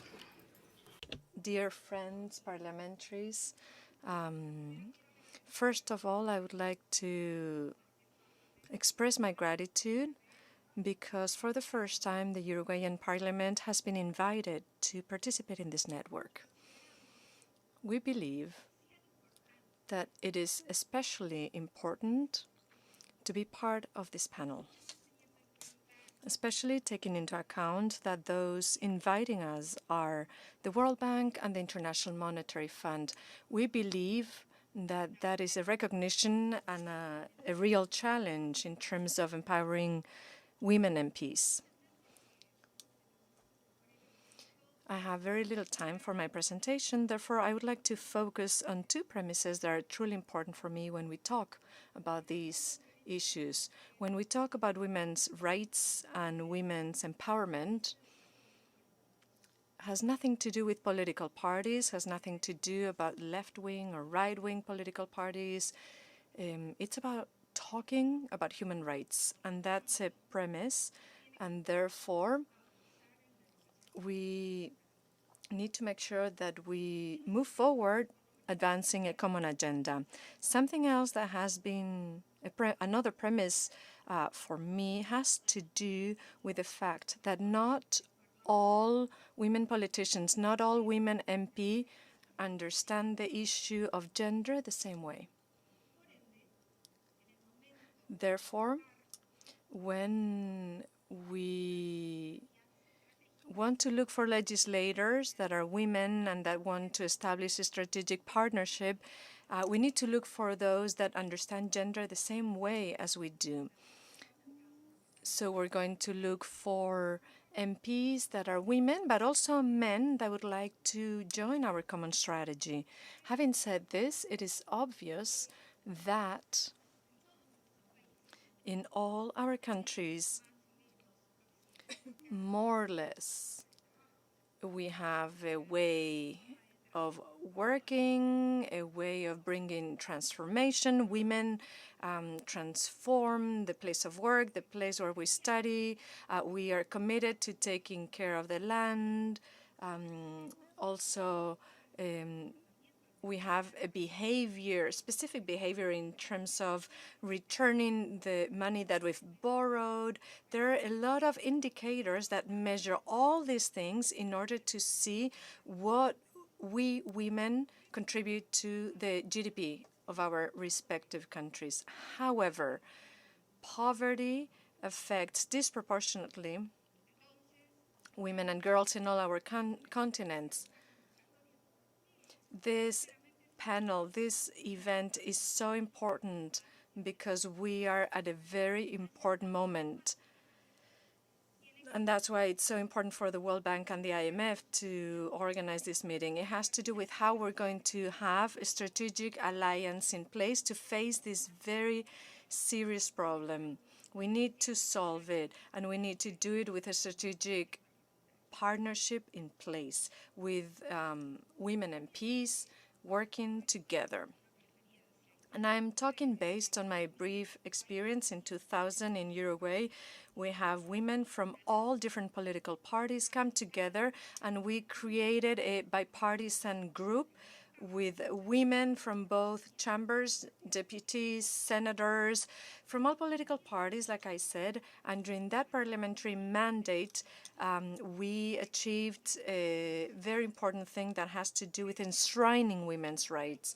Very briefly, Uruguay selected a day for women workers to be able to go and do, for example, a blood test, preventive blood test to identify cancer. We also passed a bill that became a law so that we can decide who can be in the room whenever we're giving birth. We also passed another law that had to do with the fight against domestic violence, another one about sexual and reproductive rights, another one about having women or providing women with access to decision-making places, and a host of examples regarding laws that were passed. But time is passing by, and we still need to make many more decisions. Therefore, taking into account as politicians, as legislators, that poverty in our countries has the face of women and girls, we need to move forward with a new strategy. And that is why I need to share this time with you talking about the main issue, which is fighting for economic empowerment. women's economic empowerment. In order to do so, we need to have access also to other types of freedoms. And you know what we are talking about. For example, we need to put an end to domestic violence. Wow, I have a minute left. I'm going to speak a little faster than women's empowerment in terms of economic autonomy. Means that we need to move forward with a national care system. Everyone understands with what the work that women do when they take care of children. It's non-remunerated, but it entails a great deal of work. We also need to recognize public policies that establish the co-responsibility of raising our children. Therefore, I would like to use this last minute that I have to talk about economic autonomy, economic empowerment. We need different measures in place for the labor market. We need also better education. We need to have a care national system in place. We need public policies that promote employment, entrepreneurship among women, and also that promote good care policies. I would like to wrap up saying the following.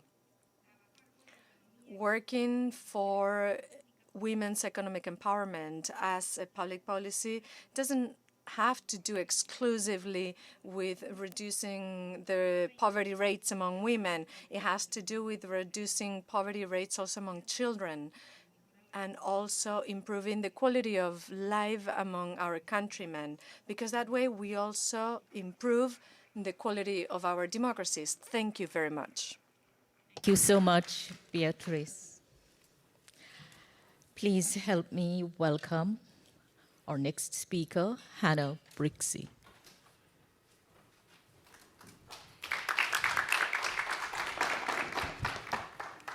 Excellencies, ladies and gentlemen, I'm truly honored and delighted that we are here together to talk about championing equality and gender equality strategies. So I would like to make 3 points. First, how essential gender equality is. Second, what the World Bank Group has been doing and is planning to do to assist countries even more to accelerate gender equality. And 3, about this excellent initiative that will be launched today at the Council of Women Parliamentarians. So first, the evidence is very clear. Gender equality accelerates economic development. We see that addressing gender barriers improves productivity in firms and in the economy more widely. It reduces poverty, and it also helps deepen social cohesion. Our estimates suggest that addressing gender barriers in employment could help countries around the world, on average, increase income per capita by 20%. We also see from evidence that including women in decision-making make firms more productive, makes communities more resilient, and makes households better invest in the future of their children. Now, we also see, I think all of us have the experience, that the progress toward gender equality has been painfully slow, uneven, and sometimes even reversed. And we see that the inequalities that continue are costing too much. The latest Women, Business and the Law, which will be introduced by my colleague, Dr. Norman Loiza, shows that less than 2/3 of the rights that men have are enjoyed by women. We see that gender-based violence is affecting not only the individual survivors, but also their children, their entire families, their communities, and entire society with significant cost. We see that while girls have achieved nearly equal opportunities in education, women are far behind when it comes to access to economic opportunities. And we see that while in the world, 260 million of people are facing food insecurities, and that it is women and girls who are often most negatively affected, we see that the lack of women's participation as as agriculture extension workers, as decision makers in the agriculture and food systems, is actually limiting the solutions that are available. So what the World Bank Group is doing, the World Bank Group will soon launch its new gender strategy to accelerate gender equality as a way to reduce poverty on a livable planet. We are putting ahead 3 key objectives. One is to end gender-based violence and accelerate human capital. 2, to expand and enable economic opportunities for women, and to engage women as leaders. So this is a greater ambition, and we also are committing ourselves to engage differently, to better support client countries, to mobilize concerted action toward reforms, toward changes, and to implement and invest at scale. We are identifying, based on evidence, 3 drivers of change. One is innovation. So harnessing the data, the knowledge, the evidence that we already have to mobilize action to address gender barriers. Second is financing. Of course, engaging with partners, but also assisting governments in allocating resources toward gender equality priorities. And 3, collective action. Engaging with a wide range of actors, very influential key actors such as parliamentarians, but also influential actors sometimes in communities. Sometimes it is the local religious leaders and local community leaders who actually are influencing the progress toward opportunities for women within households and within communities. Few examples. In Nigeria, the Nigeria for Women project is supporting concerted action at the state level down to the community level to improve livelihoods for women and to leverage collective action within communities for better opportunities for women. This is complemented by Adolescent Girls Initiative for Learning and Empowerment, the Agile project, which is supporting girls' education and empowerment so that girls gain the life skills and the useful skills for engaging productively in the local economies and societies. Similarly, in Zambia, the Girls' Education and Women's Empowerment and Livelihood Project, the JEWEL, supports livelihood opportunities for women and improved livelihoods, and engaging local leaders to change the norms and mindsets toward women empowerment. Similar approach in Egypt, where in fact local religious leaders are aligned and working hand in hand with the local social workers in influencing the mindsets about the role of women in the society. I could go on. There are many examples, but it is clear that this is not enough. So our commitment with the new strategy is truly engaged to gender equality outcomes at scale, to expand partnerships and to promote concerted action toward faster progress. Now, finally, I am really delighted that we are here together today to launch the Women Parliamentarians Council initiative, to support parliamentarians to foster greater partnerships and to inspire more action at the legal front, but also on other fronts toward better opportunities for women, including opportunities to engage as leaders and to participate in decision-making. And I truly look forward to working together and expanding our partnerships to unleash the potential of women in the world. Thank you.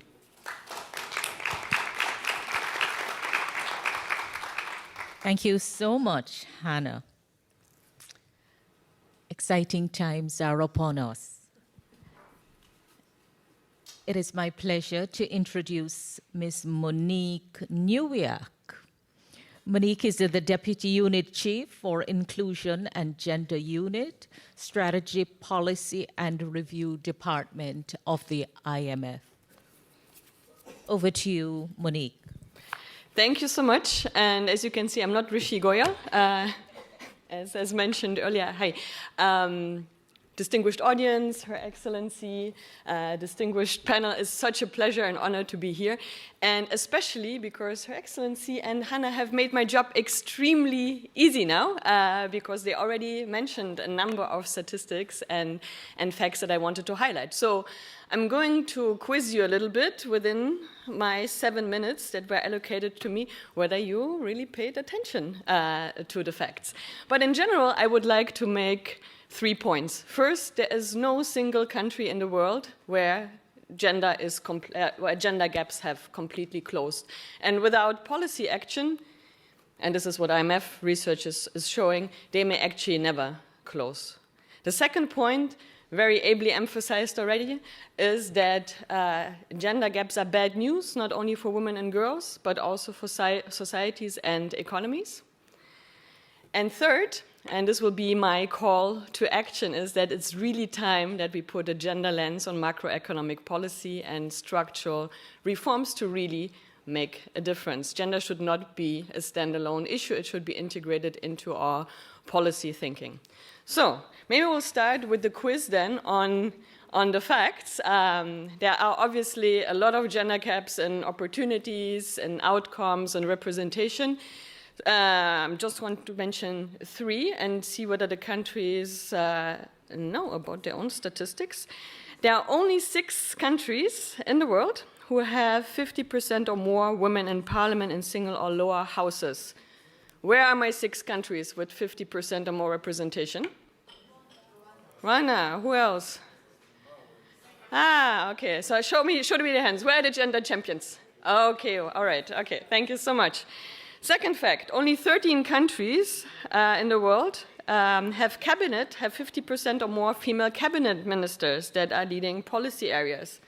European Commission. All right, Mozambique is, more? Come on. Yeah, okay, I see some uncertainty there. Okay, I'm not going to reveal it. Count your ministers is basically the point. And thirdly, and this goes back to the labor market, and we talked about women's economic empowerment already, there's a 25 percentage point gap between female and male labor force participation worldwide. And a recent paper, which I alluded to, has shown that because there are shocks, because there are setbacks, we saw that very clearly during the pandemic, these gaps may never close, policy action is really needed. Which brings me to my second point, and building on Hannah's excellent remarks already about the gains from gender equality. Obviously, it's within SDG 5, it's a cross-cutting SDG, it's a correct issue to pursue in its own rights. We care about gender equality, it's a human rights issue as colleagues have mentioned already, but it's also smart economics. So, as Hannah has mentioned, when there are more women in leadership, what happens to productivity? Increases, thank you so much. What happens to firm profitability with more female leaders? Goes up, thank you so much. I need a little bit of a more enthusiastic response on that because we really want to remember these facts. Hannah mentioned that there's a 20% of GDP global gain from closing gender gaps and female labor force participation. I mean, closing gaps may take time, so we have looked at what countries could achieve by just, like emulating the best performers before the pandemic, like narrowing gender gaps by 6 percentage points. That already would overcompensate for the scars that countries have endured during the pandemic. It would boost GDP more than compensating the loss from the pandemic. 2 more facts on gender-based violence and on child marriage as well, because I find these statistics particularly striking. When we think about GDP gains, we often think labor market, but the evidence goes far beyond that. So think about intimate partner violence. If countries were to decrease the share of women who face intimate partner violence by just 1 percentage point, economic activity in the long term would go up by 8 to 9%. 8 to 9% increase in long-term activity. This is measured based on nightlight activity, very innovative paper if you want to read it up. So massive gains, right? You're looking at countries that have 30% of women who are experiencing intimate partner violence. Calculate that up, the potential gains for future generations are immense. Child marriage, if child marriage was eradicated today, countries could see a permanent increase of 1 percentage point of real GDP per capita growth every year. Now you look at the World Economic Outlook, you look at medium-term growth prospects, they are hovering around 3% in the medium term. Now think about this 1 percentage point in that context. Amazing, this is something that we could all benefit from.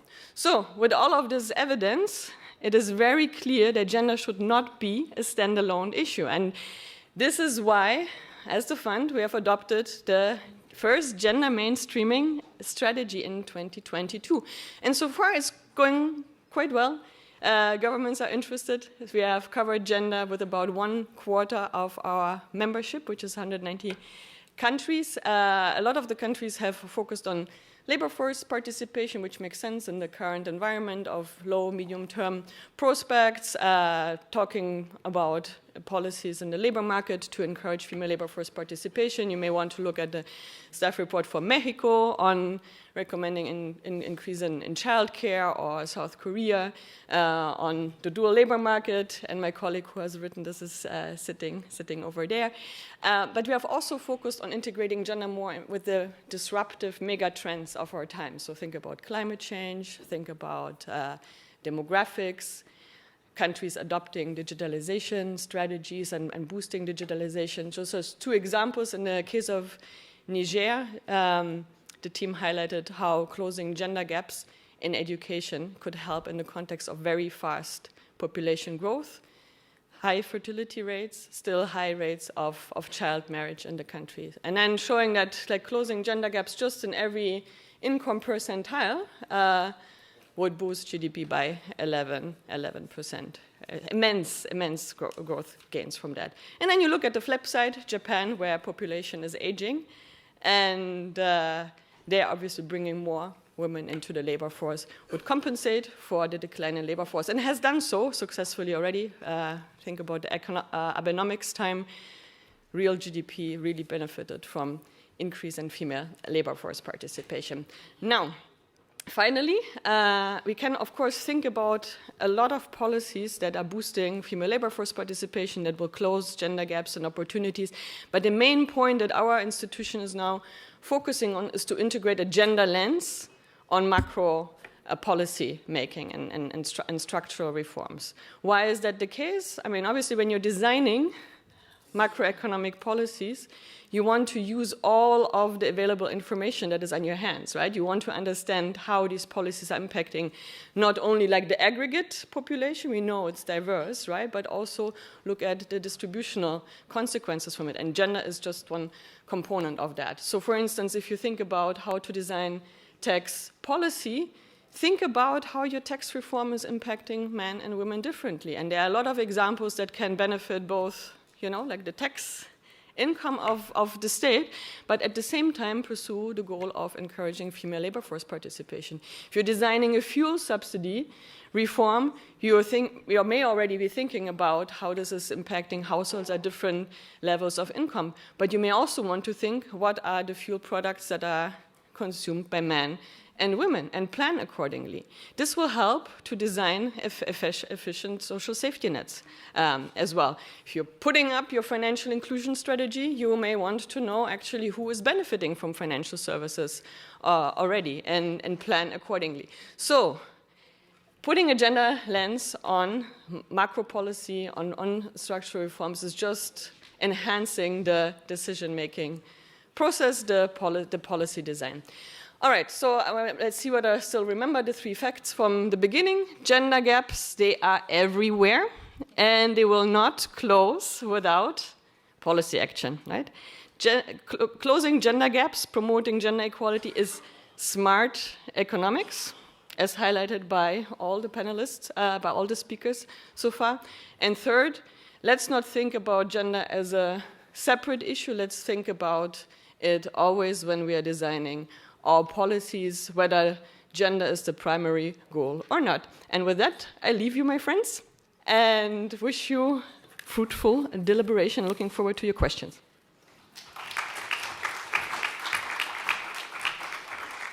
Thank you so much, Monique. Thank you so much. Kristalina mentioned that the IMF is focusing on providing country-specific information, analyses, and advice to us. And I think that this is an area where all parliamentarians can benefit tremendously from. So thank you so much. All right, please help me in welcoming Norman Leoza, the only gentleman among us. He's the director of Global Indicators Group, Women, Business and the Law at the World Bank. Thank you very much for that kind introduction. And hello, everyone. It's a pleasure for me to be speaking with you today. I am Norman Loaiza, director of the Global Indicators Group of the World Bank. We produce a number of indicators related to private sector development. You may be familiar with some of them. Business Ready, which is going to replace Doing Business, enterprise surveys, and of course, Women, Business and the Law. And you might wonder why we produce a report on gender if we are interested in private sector development. Well, the answer has been given already by my predecessors. First, adopting and implementing laws that promote gender equality opens opportunities for women, and they are half the population. Second, gender equality makes the entire economy stronger, more dynamic, and more resilient. And we have already heard some very interesting statistics on those points. So for the past 15 years, Women, Business and the Law has collected data on women's economic opportunities, legal rights in 190 economies. This is the latest report. So we produce lots of numbers, lots of statistics here, and I could also quiz you on these numbers, but I won't. I will just ask you one question. Are you familiar with this report, Women, Business and the Law?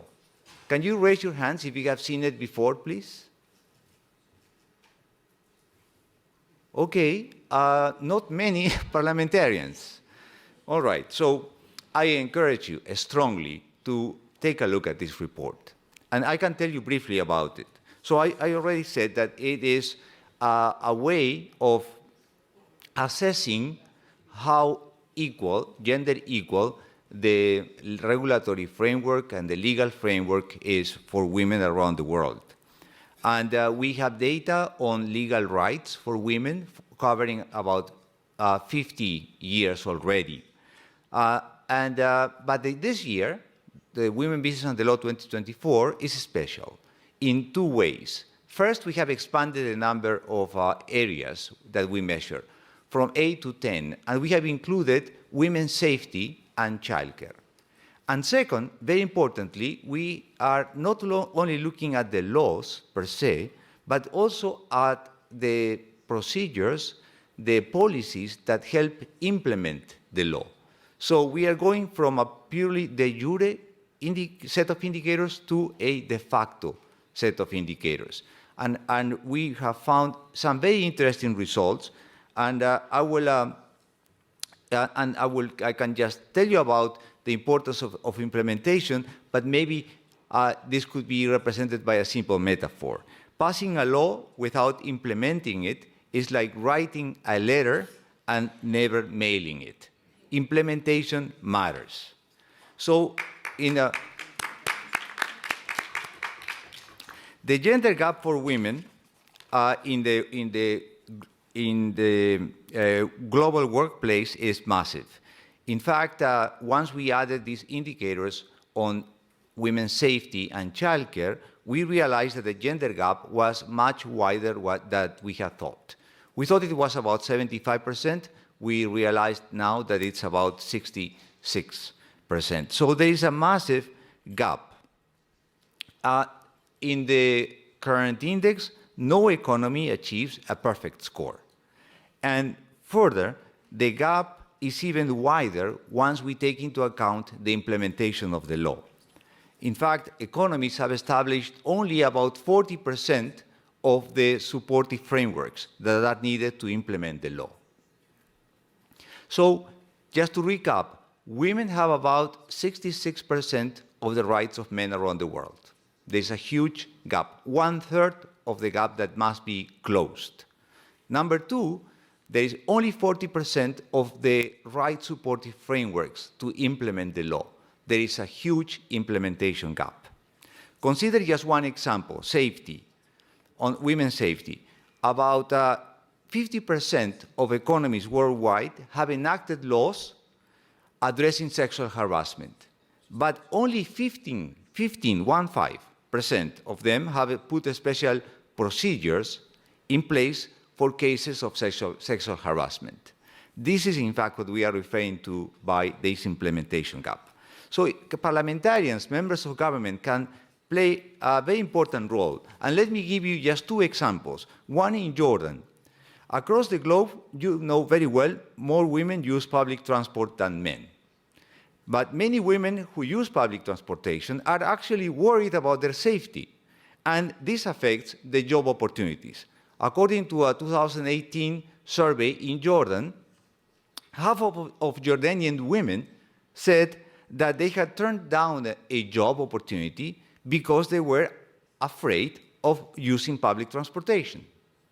So in 2021, policymakers in Jordan realized this fact, and they launched a new program called the Amman Bus Rapid Transit System. It is a key part of Jordan's Gender Action Plan. So they target mobility and safety with lower fares, enhanced features like air conditioning and security cameras, and limited capacity to prevent overcrowding. With this, women feel safer during their commute.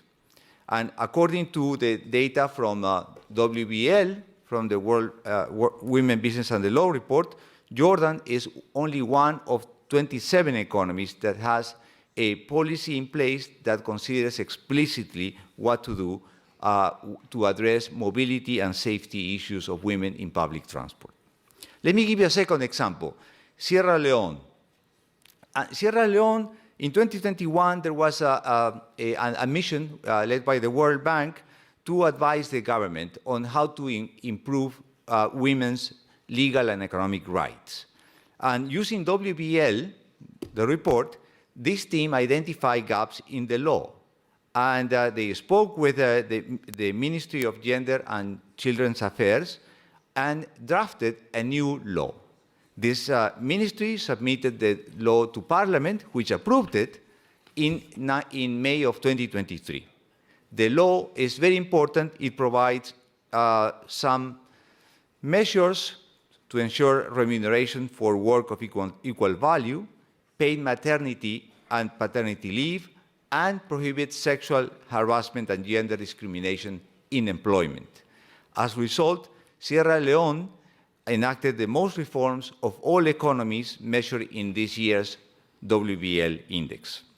So let me finish by telling you how important we think is the fact that women are represented in government, in parliaments and in ministerial cabinets. Research finds that when countries have a higher number of women in parliaments and in ministerial positions, then they promote measures on gender equality.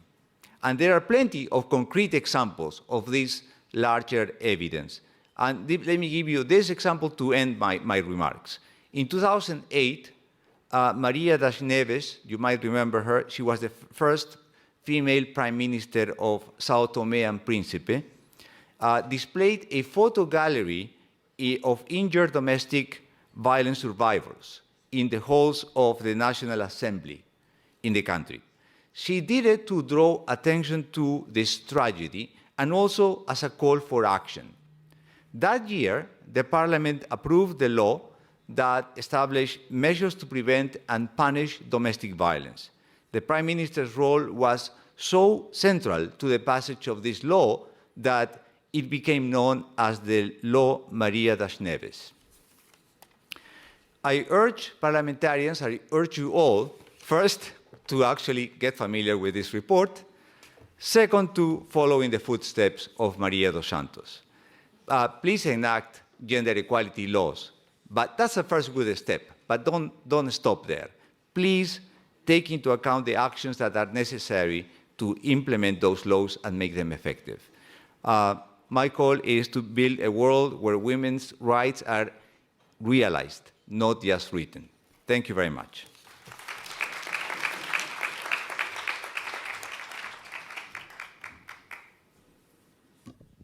Thank you so much, Norman. I put you on notice that I will be borrowing 2 of your phrases to take back home to Jamaica, because you struck such an important chord about the need for implementation. And your last note, it's not just that we write the rights, but we realize the rights. And that ties into the focus on the output and the impact. Thank you so much. Ladies and gentlemen, I told you that we have an amazing panel, and so far, all presentations have indicated that. We now turn to our parliamentarian speakers, and we have 3 dynamic women doing amazing work in their parts of the world. I'd like to begin with Estelle, the Honorable Estelle del Brio, Senator of Spain and board member of the Parliamentary Network on the IMF and the World Bank. Over to you, Esther.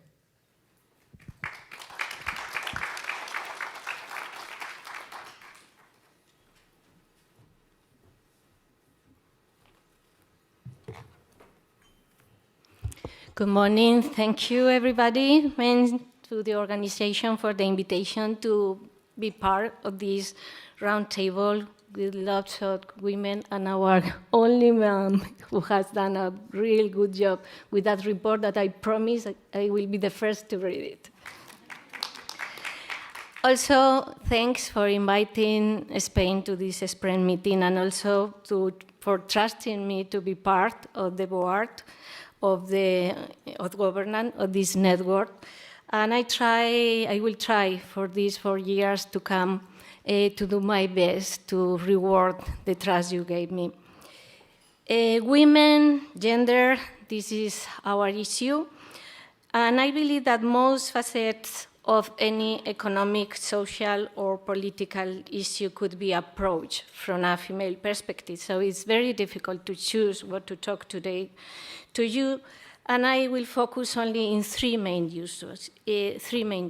The first one was covered yesterday, so I will go very, very quickly, was the gender bias on the design and the development of artificial intelligence, and also when we collect big data for future decision-making. So we should correct that bias from the outset. We need to be very proactive in the elaboration of protocols and procedures that guarantee that we have equality in the use of new technologies. Secondly, we talked also yesterday about debt and about inflation, but I believe we missed a point. That is the lack of financial literacy in a big part of the population worldwide. Different reports warn us that citizens do not understand concepts such as inflation or interest rates, so it will be alarming, difficult to take decisions in their domestic finance. But that is even worse when we talk about women and about girls, because unfortunately the level of financial literacy for girls and women are lower than that for men. And if inflation kills the present, the debt kills the future. So it is really outstanding that we manage to provide financial literacy to girls and women worldwide. In that sense, I will encourage mainly female political leaders, but everyone, also parliamentarians here, to try to improve the financial literacy in those groups. I think we should promote it everywhere, every time, and for everybody. Still, the main issue I would like to discuss today is the so-called gender quota policy. For last decades, governments have been promoting positive discrimination through gender quotas in different arenas. Some countries do still need such policies to provoke a breakdown in their culture when they are mainly male-oriented. But gender quotas are not so much necessary in all the countries when they are now provoking some imbalances and inefficiencies. I will explain, I will illustrate how. For instance, I'm quite proud that during the 7 years that I've been in politics, because I'm professor of finance myself, I was able to promote and to see how it was created in Spain, a gender equality stock market index. So we managed that listed companies that wanted to be listed in that index should be completely female-oriented. And it was true that when the first equality law passed in Spain back in 2007, it was really very difficult to make compulsory the inclusion of women in the board of directors or in the top management team. But now, with the index, firms are trying to be in the index, and rather than compulsory, they are doing it voluntarily. So we are living, in this case, the discipline of the market to make a better job that the law was doing at that moment. So I would really encourage female parliamentarians to work on these kind of indexes in your countries. It was a great experience. It had been working in Spain for 2 years now, longer than 2 years.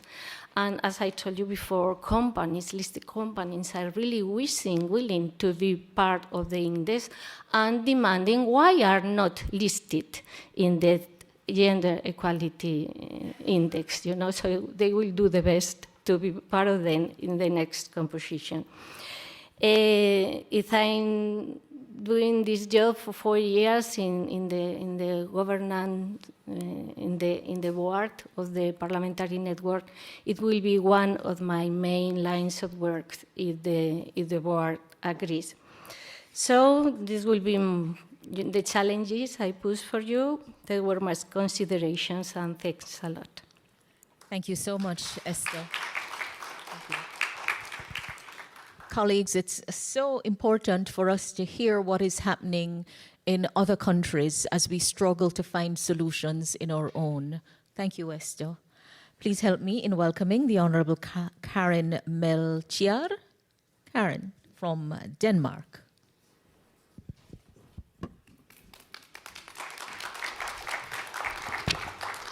Thank you very much. I think how we should empower members of parliament to strive for better gender equality and gender equality strategies is a question of what we measure, because we treasure what we measure. And if we do not have the data of the gender gap, if we do not have the data for the differences between the way that women and men are being treated by society, then we cannot be empowered as parliamentarians to ensure that the goals and the legislation that we have is actually being implemented and not just written.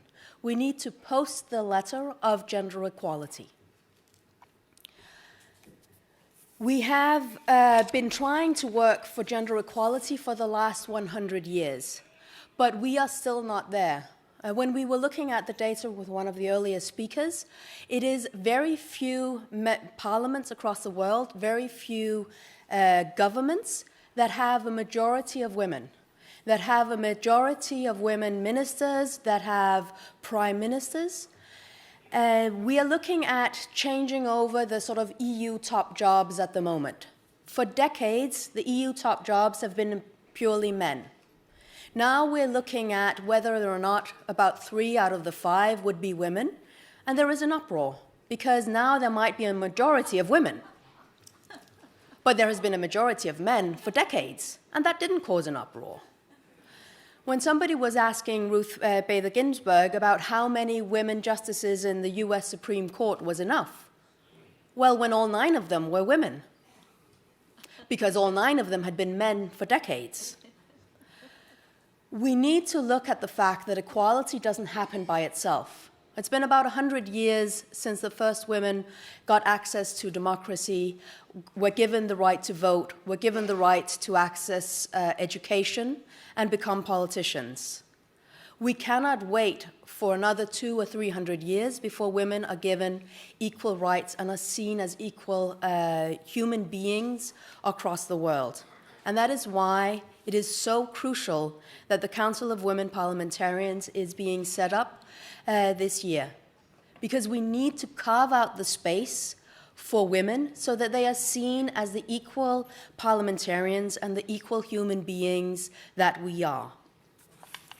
In the European Parliament, for the last 5 years, we've been working to define and have a common European directive for the violence against women. We now have an agreement with the member states of the European Union, but still, we do not see women as quite equal to men.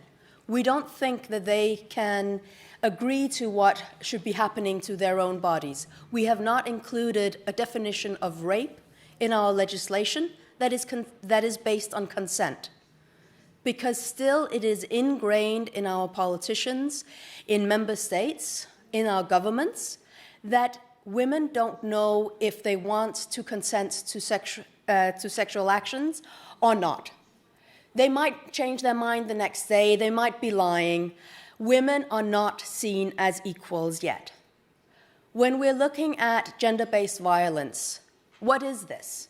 This is violence that is based on people being women, because women are not considered equal to men. They are considered somehow the property of their father or of their husband, and therefore they must succumb to a level of violence or control by other people than themselves. We are equal human beings to men. We're capable of making our own choices, and we should be granted the right to make our own choices freely in the family life, in the workplace, and in society at large. This is not only a question of doing something for women, but it is also to improve family life and relations between men and women. Because it is only if we accept each other and understand each other that we can have successful, fulfilling lives and relations with each other. We have been fighting over the last 4 or 5 years for the right for full and complete health care for women in US and also in Europe. This is a fight that is ongoing across the world. Women cannot have equality if we do not have the choice whether or not we want to be pregnant. We must have the right to birth control, and we must have the right to abortion. We must also have an understanding of how women and men's bodies work in order to respect the bodily autonomy of women. The last numbers that came out about female genital mutilation showed a rise in female genital mutilation across the world, showing that the culture in certain countries, in certain regions, do not respect women as equal people that have a right to a full and free life. It is not only about our bodily autonomy, it is also about the respect for women as leaders that is going backwards and not forwards.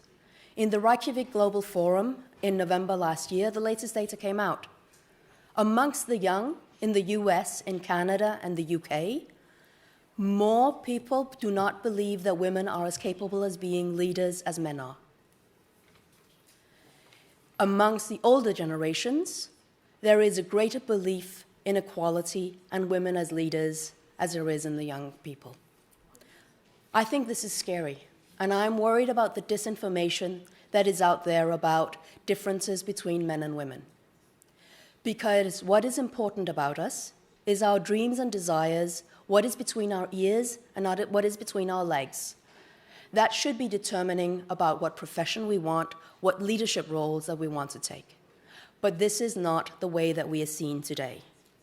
We need to make sure that there is equality between men and women, so that women can take up leadership roles, can be ministers of finance, sit in the Committee of Foreign Affairs, and not only do sort of women's affairs, family minister, minister of children, but they are seen as full members of government. And also so that men can show their emotions and can take care of their families, of their children, and be part of their family. And that is why also parental leave is so important. Because if we do not allow both women and men to take care of their families, then we will not have equality amongst men and women. Thank you very much.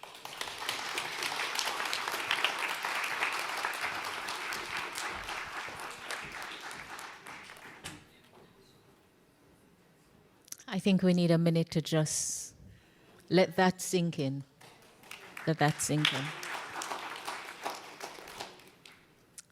I told you, you're in for a treat. Our next MP presenter is Sahar Al-Bazar, and Sahar will actually take the stage twice. She will come now to tell us about her work in Egypt, and then she will come again later on to tell us about what Hannah indicated that will happen at the end of this session. May I invite you, Sahar, to take the podium.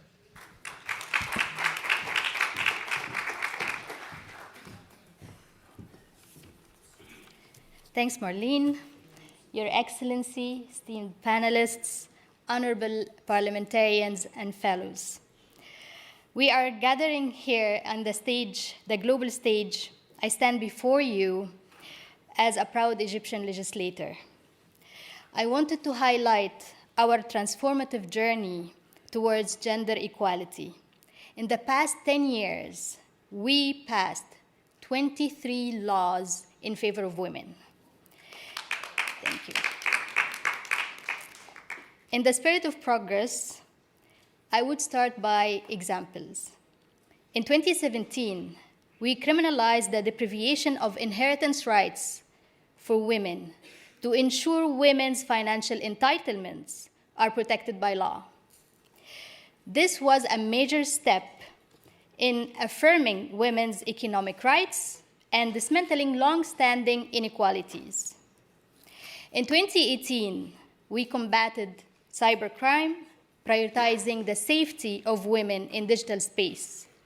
And we also amended the laws for kidnapping the women and the children by making it more penalized.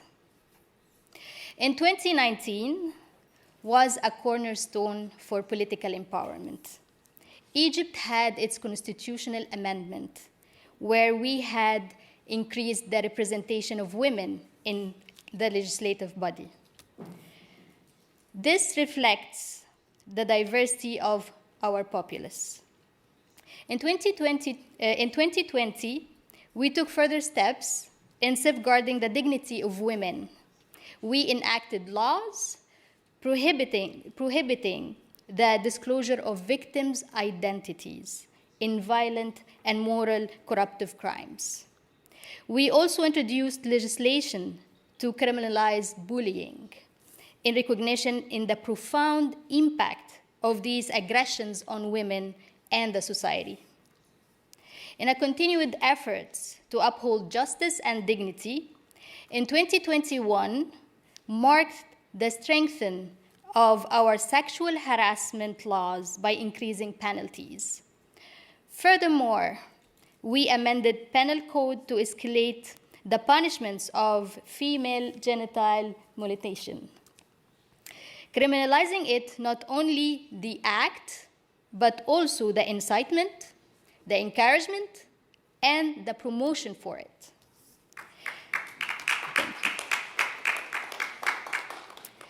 Each policy, each amendment Each legislative act has been a step forward towards a more just society. From the whole of our parliament to the streets of our cities, these are not mere changes in legal texts, but they are affirmation of our commitment to women in Egypt. As I share these milestones with you, they serve as both testament of our nation's dedication for women's rights and gender equality, and also as a blueprint for collaborative action. Thank you for your attention and for our shared commitment for a world where gender equality is a norm, not an exception. Thank you.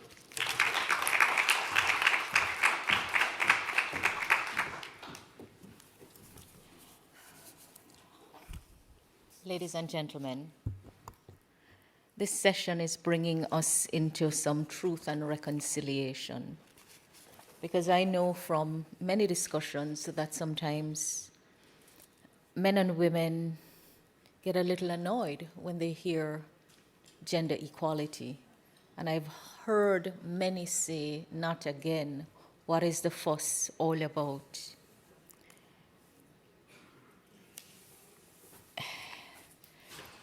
In my line of work, we say that when the evidence is clear and it is beyond reasonable doubt, there is only one option that is available. So when you've heard the arguments, when you've heard the cross-examination, when you've heard the submissions, if at the end of the day, the evidence on the critical points is clear and beyond reasonable doubt, there is only one step that you can take and only one decision that you can render. So men and women do not look on the issue in the same way.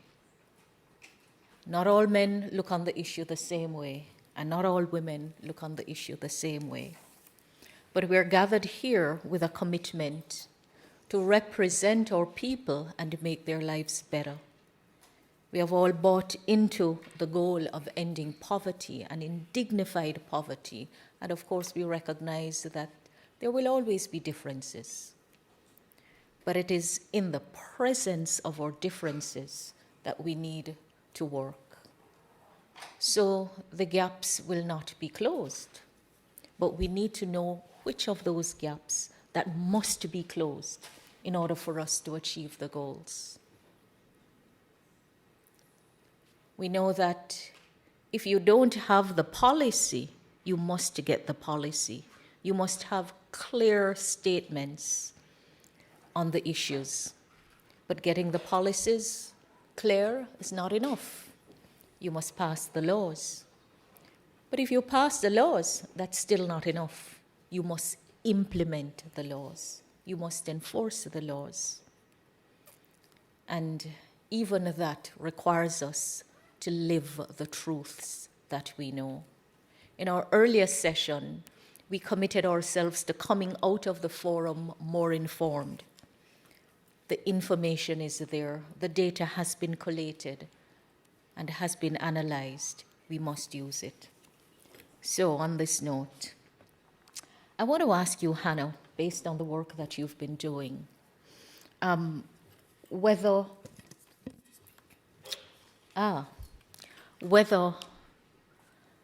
whether you see women being agents of patriarchy. But I don't want you to answer no, because we do have Amanda, who's our last speaker, and I got a little ahead of myself.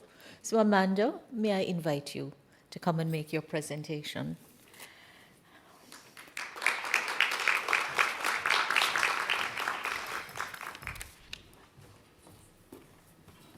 Amanda's dress was so beautiful. For some reason, I thought she had come to the podium, but that is because of how critical this work is. Look forward to what you have to say.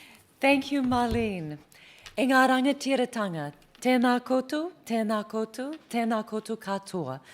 I have just recognized you, parliamentarians, as leaders and change makers in Māori, the Indigenous language of Aotearoa, New Zealand, my birth island.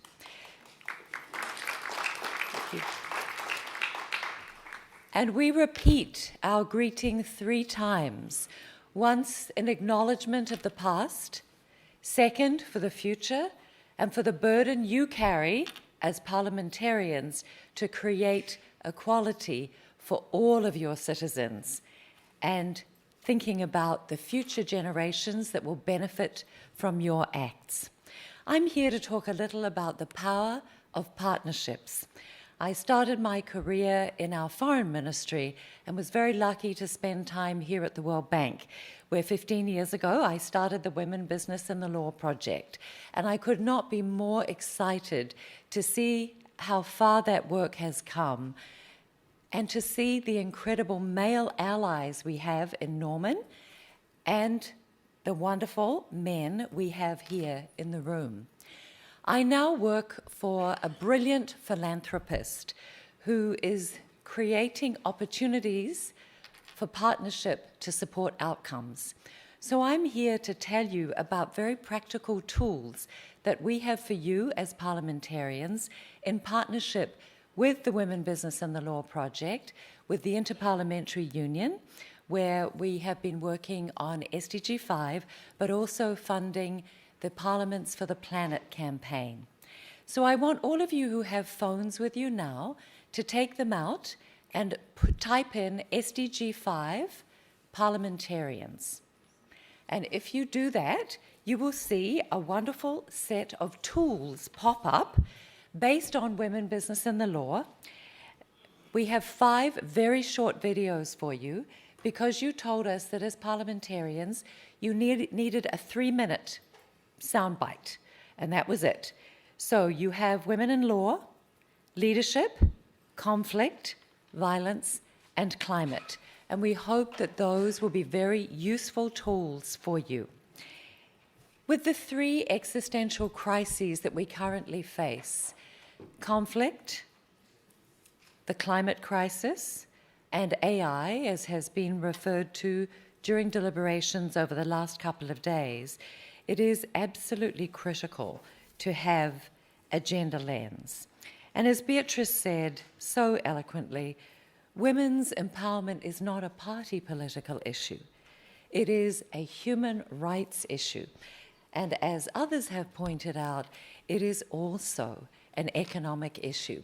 And thank you to the work going on with the gender strategies at the World Bank. So excited that the IMF, as of 2022, has a gender strategy, and the very practical actions that you've heard from the EU and from our parliamentarians today.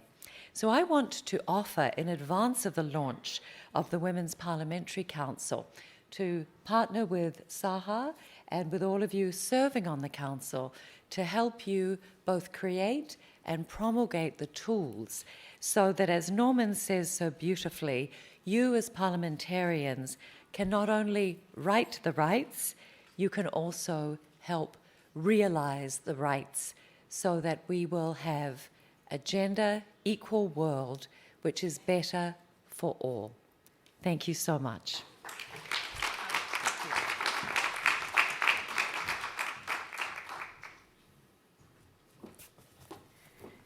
Thank you so much, Amanda. Thank you so much. All right. And Amanda's presentation has only reinforced the point. Indeed, the evidence is clear, and we must act. I like the greetings. One for the past, one for the present. I thought the third was for the future, but it is because we're parliamentarians and we have the future in our hands, creating the better world for our people. Right, so Hannah, I posed a question. We heard about women's role and impact when they participate in decision making. We heard the evidence, we heard the fact. I would add 2 more things. Women leaders are important role models. Women parliamentarians are influential role models just by who they are, who you are. I'll give you an example. As recently we have done a study in India looking at the impact of the recent increase of women in local government bodies, and we measured whether this has any influence on girls' aspiration. And yes, the influence is visible. When girls see women in leadership, their aspiration grow. And in my view, given all what we heard on the persistent gender gaps and how detrimental these are for all, in my view, it is a responsibility of women in leadership to be role model and to engage for other women, for the girls, and for the benefit of all. And I'll give you two examples, perhaps that would be relevant in this context, building on what Honorable Karen Melcher mentioned about the importance of data, and what Dr. Loiza mentioned on the role of and the influence of women, business, and law. In women, business, and law, for every country, you can see the specific laws. What are the gender gaps created by these laws? So this is a tool. This is not just a report to read, actually. This is a tool. You can go to the page of your country. You can see specific laws where actually improvement can be made, right? So jointly, through the partnership, we can support the generation of such data, sharing of such data, and translating this data into action. Now, second point, of course, that will hopefully create the action in laws, change on paper. But importantly, we also need to partner to mobilize more concerted effort, because translating the laws and policies into reality really means engaging a wide range of actors. And I mentioned earlier the role of community leaders and religious leaders. And here I would just add ministers of finance, because what it takes also to make progress toward gender equality is to address the biases in fiscal policies and expenditures and revenues and invest in priority programs toward gender equality. Thank you. Thank you so much. You know, I have the burden of sitting in the cabinet of Jamaica, and I have the joy of always provoking questions. And there were only 3 of us women in the cabinet. A 4th has been added, an amazing addition. And we say, so why are the heavy portfolios reserved for the men? When we know that the women look at the issue so differently. Now, we also know that each country has its own unique set of challenges. But I wanted to ask you, Monique, if there were one gap to be closed as a matter of priority, only because we have to sequence the work and start somewhere, which one would you identify? Well, talking about posing hard questions right now. And you gave the answer already, because, I mean, the gaps are so different across countries. But as I have to pick one, I would say we need to make sure that everybody is feeling safe to perform. So if I had to pick, and I cannot pick, and each country needs to take their decisions based on the gaps, I would say the evidence is so clear that if gender-based violence was to be eradicated, everybody would be doing better. And obviously, in its own right, but when you really think about it, it's destruction of human capital, right? You take it and you destroy human capital by GBV. So I'm so excited that the World Bank has put this as a priority area. I think many of the speakers have talked about it today, and that would be my appeal. And then, obviously, there are a large range of other gaps that need to be closed as well. But as you asked for one, I would prioritize this one. Personally, I would personally prioritize this one. Thank you. I confess that was my pick too, privately, yes. Norman, just before we open the floor, if there's one bit of data that all parliamentarians must look at, you see, you get the easy one. Which one would you pick? that all of us go away from this meeting looking at with the information? Actually, I was going to pick women's safety. I think it's critical. I think it's the most important. Many women don't feel safe around the world, don't feel safe in the workplace, don't feel safe in the streets, don't feel safe at home. We need to address those issues. And in fact, I was looking at the numbers that we produce in Women, Business and the Law. I told you that on average, we find that legal rights of women are about 66% of men only. If we look at safety, it's about 36%. So it's about half. So this is where we find the largest gaps. The second largest gap is on entrepreneurship, and the third is on childcare. But I do want to emphasize women's safety. I believe that is the area where we should work more actively. Thank you so much. Women's safety. And on that note, I want to ask our men in the room not to answer, but to consider what step you will take to improve the safety of women, beginning with the women in your lives, your mother, your daughter, your sister, beginning there. And then we'll have the conversation over lunch. I'm going to open the floor for questions. I am asking you, oh, I like that. Now, if we're to take all the questions, if you have your hand raised, just turn around and look at the other hands that have been raised.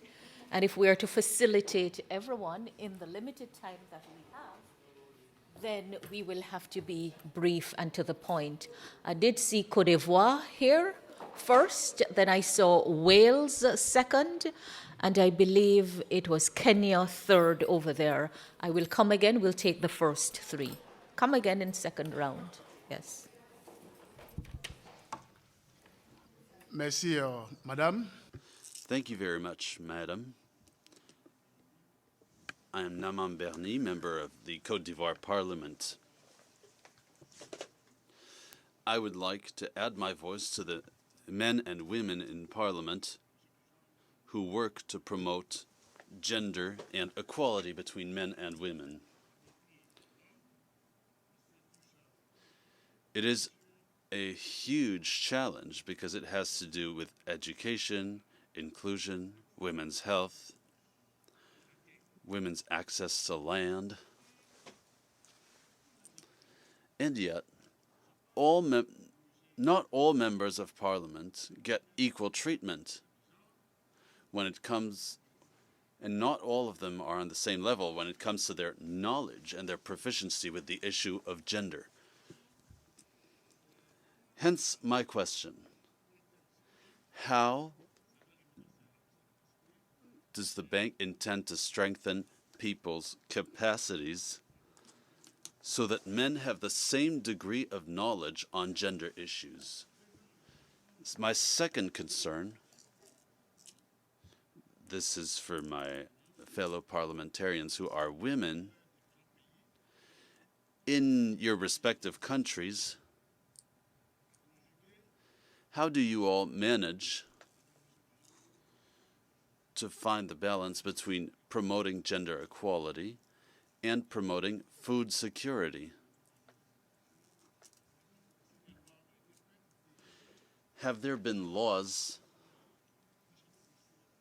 in this respect? If so, please share them, because it would really help us. Thank you. Thank you for the question. I was hoping that you would have led by example. Please ensure that your question or comment preceding the question does not exceed 45 seconds. It was Wales.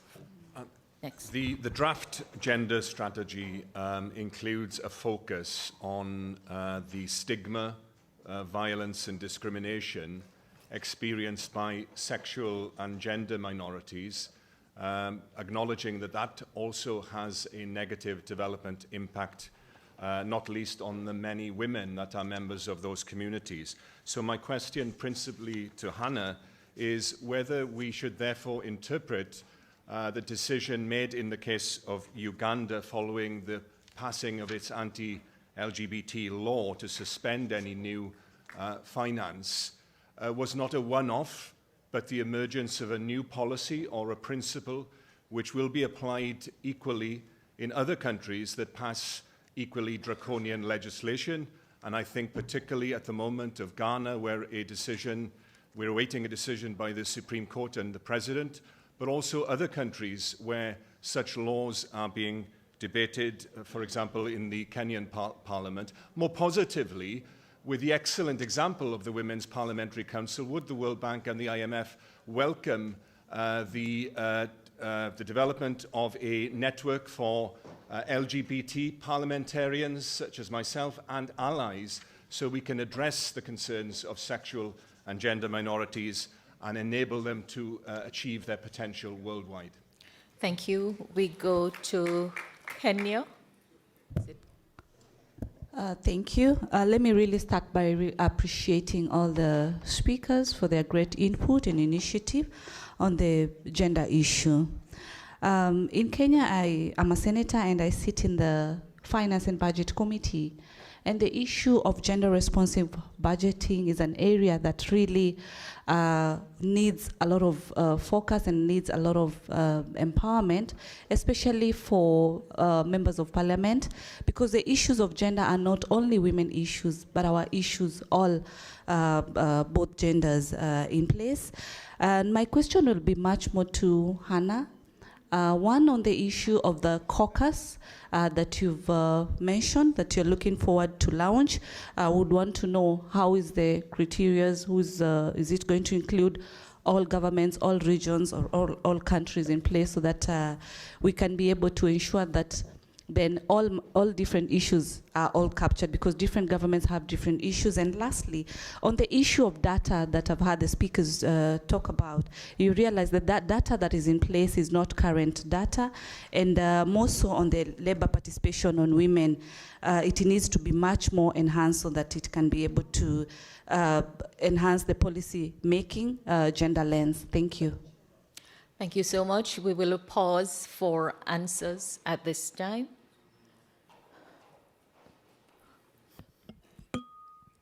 Maybe I will. Yes. I will start.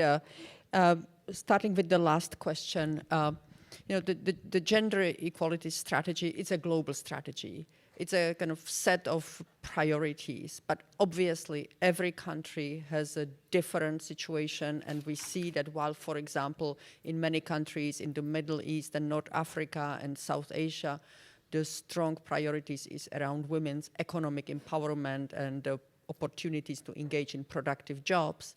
In many African countries, the key priorities are around adolescent girls' empowerment, protecting adolescent girls against violence, against child marriage, and keeping them in school and opening opportunities for the future. So the approach with the strategy is really to implement it in a very what we call country-driven approach. So anchored in the specific analysis done and the priorities that are at country level, and then in that context then influence how the World Bank Group better supports the priorities within countries. On the sexual and gender minorities, obviously the World Bank Group has strong principles of non-discrimination, inclusion, and equal opportunities. And across countries, across all operations that the World Bank Group is engaged in, there are environmental and social standards applied that guard or that provide the safeguards against discrimination and exclusion. And that's an approach that is adopted across all countries. And in that context also there are discussions in countries where there are issues that need to be resolved, such as in Uganda. Thank you. Sahar? I wanted to address the question for the Women Parliamentarians Council. Yes. I wanted to answer the question and reassure you that it covers all regions and all countries and all women parliamentarians who are members at the PN and who in the future will join the PN will also be included in all the activities and will be informed, and we will be working closely with every woman on a national level, because as you said, every country has its own issues. So this platform is to hear your voice and to understand your issues in alignment with the IMF and the World Bank data that comes from the country itself, and we will be working together collaboratively. Thank you. Amanda, you want to add to that? Thank you, Sahar. And just to say, stay tuned, you will get a lot more information on the council that will be launched. Merci. Je voulais répondre tout d'abord à la... Thank you. First of all, I would like to respond to the question of our MP from Côte d'Ivoire. As far as a better understanding of the situation of gender in your specific country, there is a world map. If you go to SDG 5 Parliamentarians, you will find a world map. Then, if you click on your country, you will see all the laws, thanks to Women, Business and the Law, which reflect the specific situation of women. And I believe this could be an extremely helpful tool for all parliamentarians who would like to learn some more about this. Thank you. All right, our next round of questions, Samoa, Senegal, and that's Senegal there, and Tanzania. I see the other 10. Merci.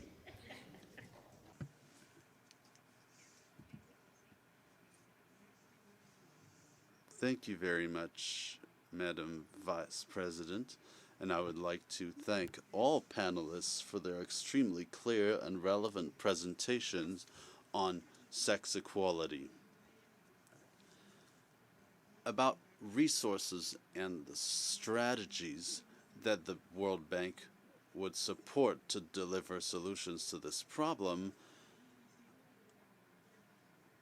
I would like to say something that many parliamentarians will understand, especially the women. Many of them use their own resources to be here, which means that they're here as volunteers. They believe in it. They want to see results. Their parliaments didn't give them the resources they need to get here. We come here to engage, to suggest strategies, but how will the World Bank or the IMF support this dynamic? We know that in our parliaments, there are men who are on our side, but some of them are also against us, and they make sure that this parity we have in Senegal does not apply anymore. So strategically, please tell us about the resources that are in place to support us in our parliaments and help us come together. Because in our parliaments, we have some institutionalized structures which we're not able to topple. And then in my country, Senegal, we've had much progress in the struggle for the recognition of women by law. But empowerment, which is due to these women, is a problem, and there's also the redistribution of wealth. Madam Vice President, please, I'm about to conclude. When it comes to the redistribution of wealth, this has to happen throughout the value chain. So what we need today is for you to tell us which strategic resources the World Bank and the IMF are implementing to support us in tangible terms in our countries, in our parliaments, so that we can implement that. Thank you. Thank you. Good afternoon, everyone. I'm Nema Lugangira, Member of Parliament from Tanzania, but also board member of the Parliamentary Network on the World Bank and IMF. I just wanted to reaffirm the importance of the World Bank and the IMF supporting the PN in terms of analyzing countries' legislations that pave way for the gender equality and having more women in leadership, having more women in politics. One of the biggest factors which hasn't been spoken about here is gender-based violence. There is a lot of gender-based violence in the workplace and in politics. And gender-based violence hinders the participation of women. So one thing that in Tanzania that we've done just in February, very quickly I'll tell you that we amended our election act. And right now, Tanzania is the first country in Africa that has recognized gender-based violence in election as an electoral offense.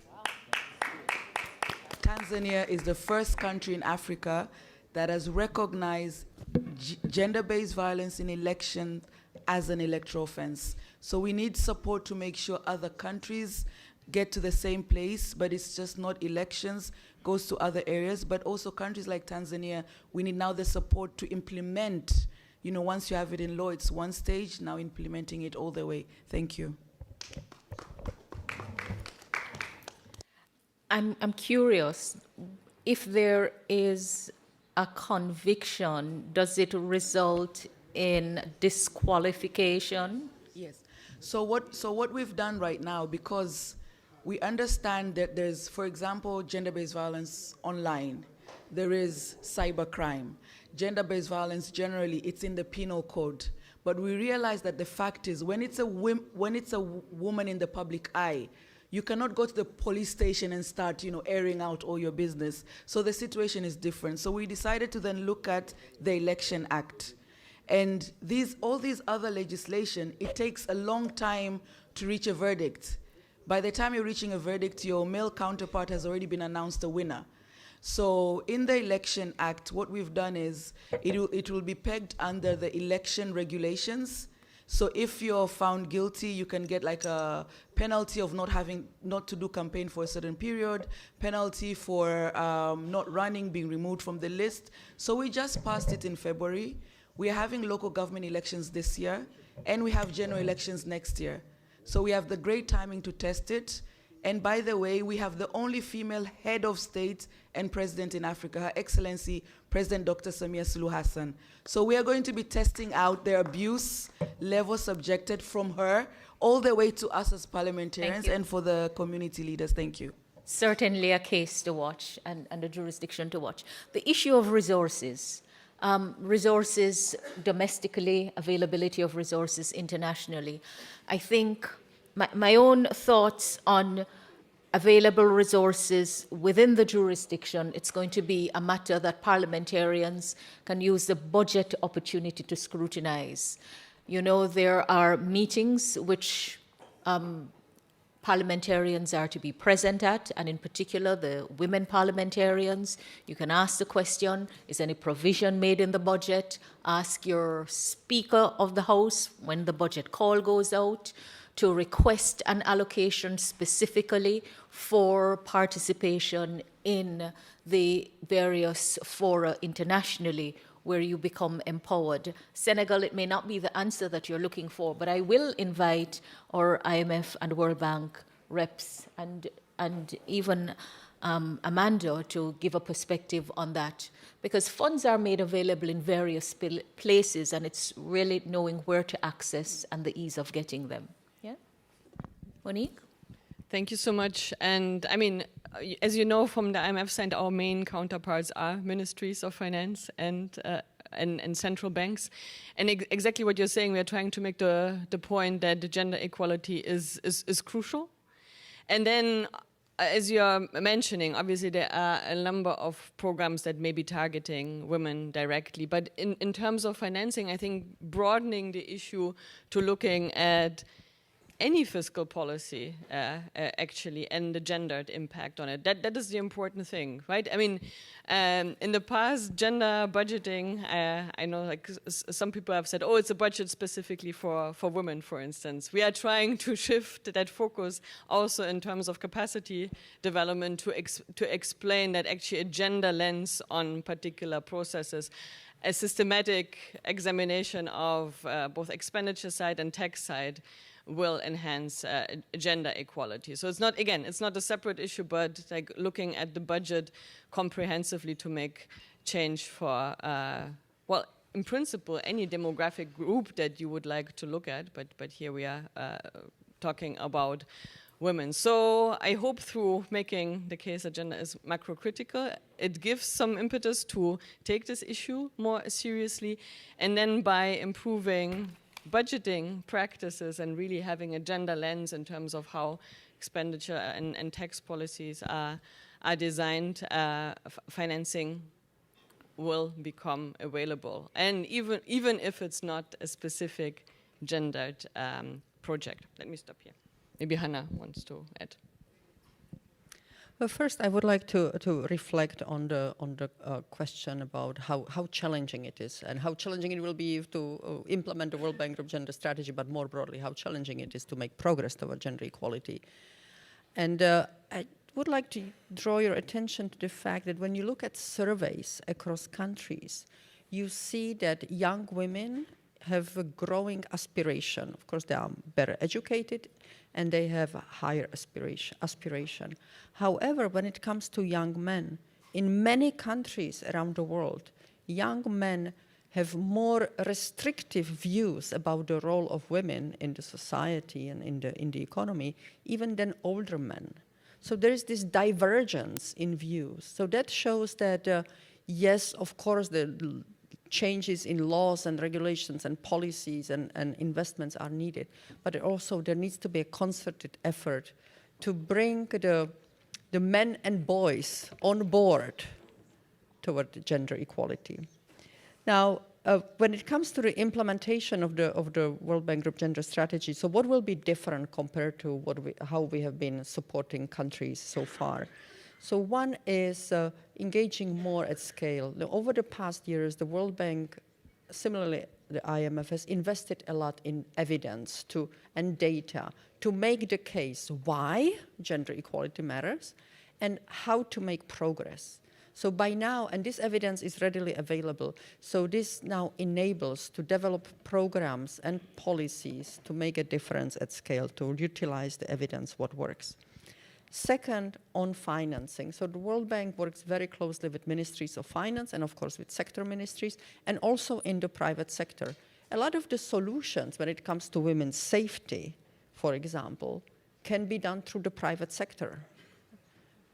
But of course, even more needs to be done through government budget. So one difference that we are starting now is actually also for the World Bank to better integrate gender analysis into public finance reviews that are being conducted in almost every country to inform ministries of finance and governments how best to allocate public resources.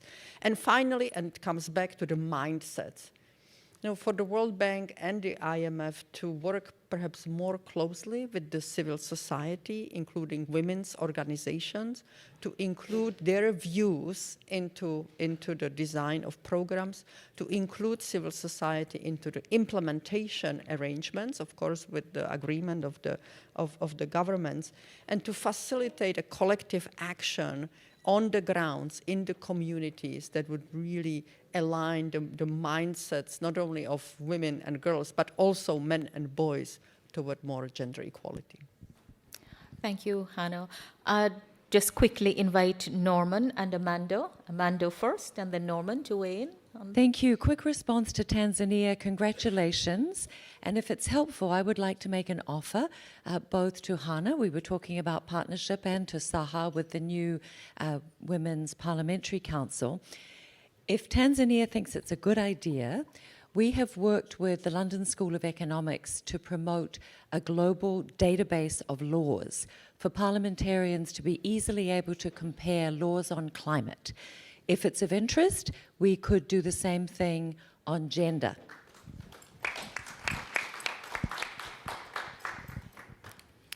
So you've limited that to Tanzania, but can I see a show of hands of how many are interested in that global database? Everyone. That's what I thought, almost all of us. So that's our little way of saying go ahead. Norman? Thank you very much. I realize that we are running out of time, so allow me to make 3 quick points. The first is on budget, the second is on the role of men, and the third is on the importance of quantitative targets. On budget, I spoke about implementation and the importance of implementing the law to make it effective. Without budgets, you cannot implement the law. It's as simple as that. So, as the saying goes, put your money where your mouth is.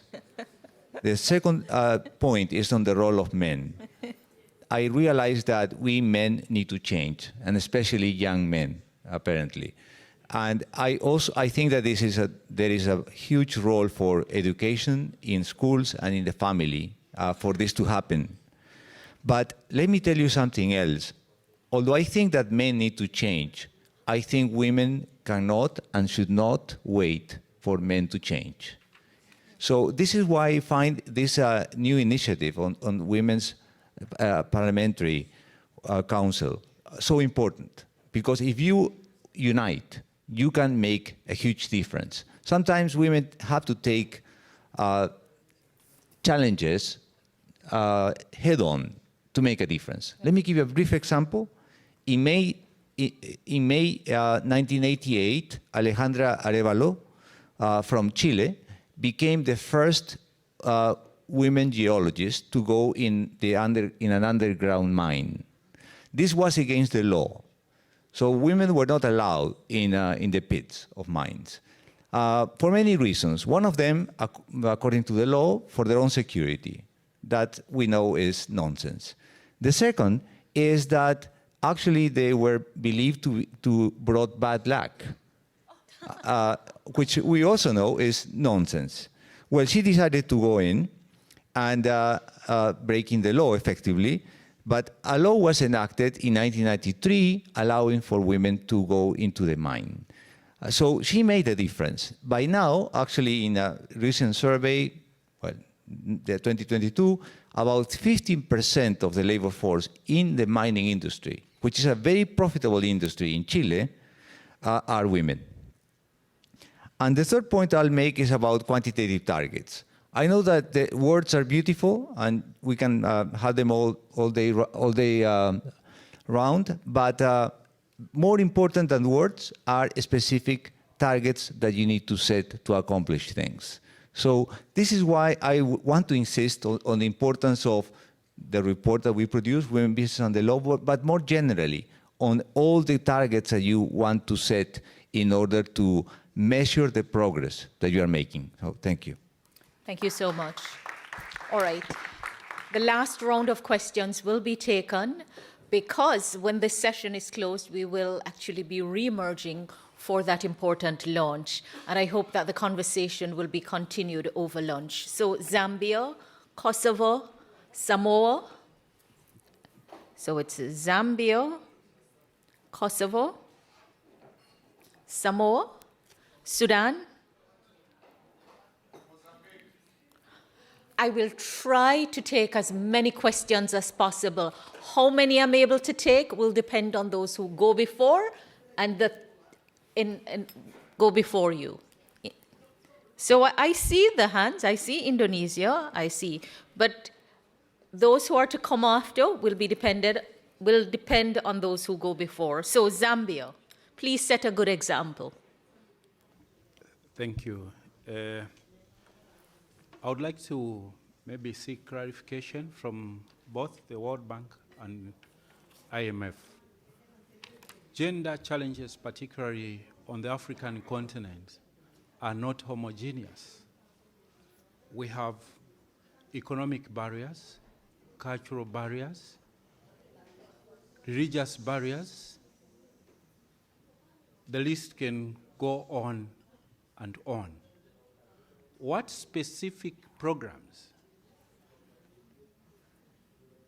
are these two institutions implementing to demystify women participation in almost all the economic as well as human endeavors? We have seen as a country for the first time the Speaker of our parliament being a female. Not only that, if you look at economic crimes, just within a month, the new government, led by President Hakainde Hichilema, has recovered not less than $30 million, $24 million from an individual. And if you look at the gender, these are men. So Zambia, the question is about the question is how are you implementing programs that are aimed at breaking these many barriers that make women find it difficult to participate not only in leadership but also many spheres of human endeavor? Thank you so much. We go to Samoa. Kosovo. Oh, Kosovo. Yeah. So thank you very much. So this is absolutely a very pressing issue and important topic. We talked about economic gap, and we talked also about gender-based violence. But we talked also a lot about the consequences of it and not much about the roots of it. And the roots of it relate very much to social norms. So social norms within families when there is a hierarchy of power, where is the power to the man and to the woman. And then that also affects your confidence in becoming an entrepreneur, in getting involved in politics and all the other steps. But that's not isolated. Then you have kids who see that kind of standard, and then that becomes their norm. In Kosovo, we have made some steps in adapting the textbooks. So if at least there is a culture at home, at least not what to be taught by the institutions in order to challenge. What are some successful programs that countries can implement in order to tackle the root of the problem, especially for young men and women, so this can become then a new standard? All right, so the two questions so far are about the programs. Samoa, then South Sudan, then Indonesia. Yes. Okay, thank you very much. My name is Paul Baba from South Sudan Parliament. My point of I'm just trying to request or just a plea to IMF and World Bank. Currently, South Sudan is doing well in terms of data, as the parliament is headed by a female speaker, and there are enough percentage of women participation in the executive or in the government. But the question here is the sustainability of that gap between the current generation and the young generation is huge because of the civil war which has taken place several years back in South Sudan. Now, in the market today, we find women are the most hustlers in the market, trying to make end meal on the table.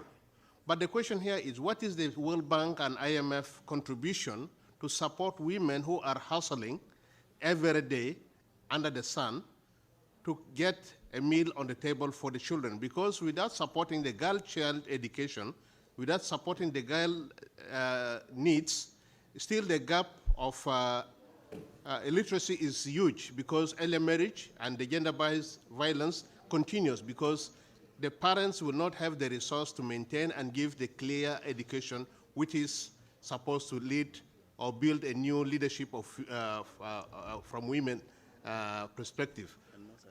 And most of the women we are talking about are widows. They don't have the husbands. Thank you so what is the World Bank and IMF contribution to support this situation? Because we are not all equal when we come to standards of development. We are actually below zero in terms of development. Thank you. Closing the gaps across generation. Thank you. We have gone over time. I know the comments and the questions are important. It is my hope that we will continue them over lunch. But to keep our panel present so that they can provide perspectives for you, we're going to take the answer. So Indonesia, very quickly, please. And then I would invite Hannah firstly to respond. Remember, we have an important launch after this. Thank you very much for the opportunity. So firstly, I'd like to stress on the point that women must be empowered across all sectors, and especially within the political sector. In Indonesia, at least 30% of those running for elections must be women. And right now, we have around 20% of our current parliamentarians are women. However, there are many barriers that we face, and I believe that this is something that a lot of the countries face, particularly because politics is a male-dominated field, right? And secondly, the lack of funding resources that allow women to then participate within the election process in their respective countries. And also the need of the support from family members, particularly from their husbands or from their parents. You know, this is something that perhaps we take lightly and take for granted, but it really determines whether we are able to excel within the political space, and also the lack of capacity building. And so my question here is, what can the World Bank do to contribute in capacity building, in enabling an environment which is then, better for women to contribute in the field of politics? And lastly, data. Data is very important to determine which areas we need to identify which areas are prone to gender discrimination for us to then target capacity building, things within these respective areas. So these are just things that we need to take into account in today's discussion. Thank you very much. Just a quick reminder, Amanda pointed out the map with the SDG 5 that you can click on to get very important information. So I don't want to lose a panel, and I know that we're a little more flexible with the time and the overrun that we should be. Hannah, over to you. Thank you so much for these excellent questions and insights, and I really hope that we will be following up bilaterally later on. But now quickly, just to address some of the key points. So the question from Zambia, it's absolutely true that challenges are not homogeneous. So the World Bank kind of works very closely, not only at the central level with governments, but for every operation or even for analytic work, and especially in developing the country partnership frameworks, there is a very wide engagement across countries, as you may know, and in visiting communities and engaging also with civil societies and the private sector to understand what the specific challenges are and which of these challenges are most binding, because not all challenges can be addressed simultaneously. However, there are some promising programs that have been addressing multiple challenges. So I would mention a few. For example, jobs for women to have better access to productive jobs, including in male-dominated sectors such as energy. There is a very promising operation in India, more recently also in Jordan and other countries. If in lower income contexts, there has been a very successful set of operations supporting productive economic inclusions and livelihoods of women, and these address, again, multiple challenges in terms of information, technical assistance, cash, and even assets to allow women to build and improve their livelihoods. Ethiopia is one of many examples. I mentioned earlier also Nigeria, Zambia, and many others. But what I would like to add is that in many countries, the perceived key priority is different than gender equality. Right? Take food security. It's a significant challenge in many countries. But then when you do the analysis, and in most sub-Saharan African countries and many South Asian countries, at least half of the farmers are women, female farmers. And female farmers, based on the analysis, have output per land 20 to 40% lower than male farmers. Why is it? Well, the analysis shows because women have less access to information. They have restricted access to agriculture extension workers. They have restricted access to financing, and so on and so on. Lots of gender barriers. Now, you can make the case using the analysis for countries to address food security. Well, address these gender barriers and your food production will go up 20% at least. And plus, also by empowering women, the nutrition choices will be better within households. Now, social norms, important question from Kosovo, and I think a lot of speakers alluded to it. Two examples I would give you, successful and promising projects. One is the Sahel Women Empowerment and Demographic Dividend, a set of operations across Sahel countries and across Africa West, in fact. We're part of the operation, which is very much about reaching adolescent girls and boys with information, with services, access also to reproductive health services for girls, but also engaging local religious leaders so that in communities, local religious leaders conduct schools for husbands and schools for future husbands. And it is the local religious leaders who engage men and boys on the importance of girls' education, on prioritizing girls' education against child marriage, on preventing gender-based violence, and so on. Another promising example is now in Angola. It's an education operation which now the Angola government is expanding across the entire country, where as part, in schools, there are clubs for boys and girls, where there are facilitators who have been trained and who engage girls and boys on issues such as how to avoid adolescent pregnancy, why women should engage actively in communities and in the economy, and so on and so on. So this is the way where, why boys should help at home with domestic work. And then we measure what influence it makes, and actually some impact evaluations show that as a result, really mindsets change and often behaviors change. So promising examples, but of course much more work ahead and not easy to engage. I think South Sudan, I think the key point is the collaboration of within countries in designing the country partnership framework, identifying jointly what the priorities are, what constraints need to be addressed, and within the gender, also within the gender space, which of the constraints are most binding that need to be addressed and why and how. Finally, Indonesia capacity building, it's key. So I'm very happy that the World Bank Group, as part of its evolution, is now also having this, announcing this knowledge compact. Part of it is a significantly higher investment in capacity building. It's called Knowledge Academy, and it will be rolled out, reaching government officials on specific areas, including gender equality. And then, of course, through operations, also building capacity, including at subnational levels, governments, and engaging with civil society, and importantly, with local academics and researchers. Thank you so much, Hanno. Ladies and gentlemen, what an enriching discussion.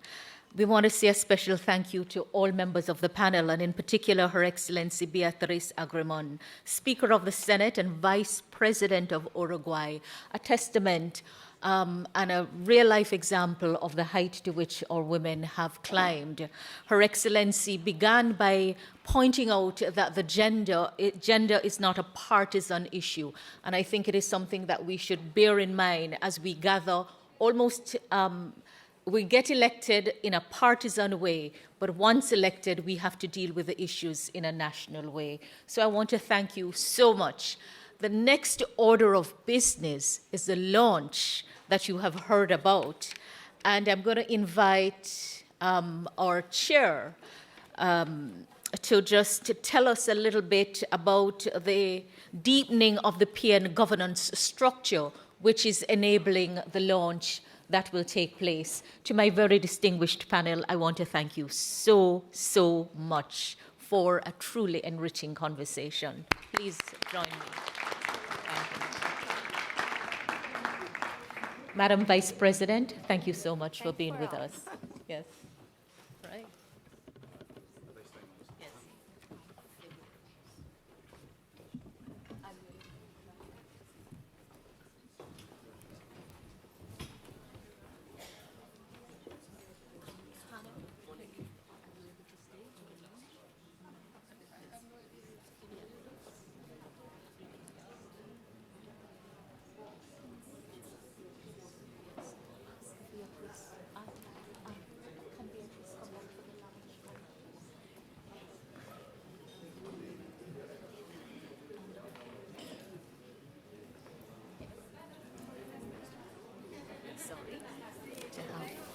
my things here. Yes.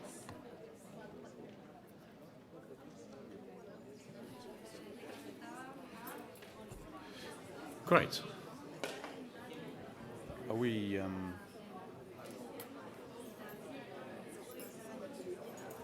We all here? Yes. Yeah. Great. Well, look, thank you so much.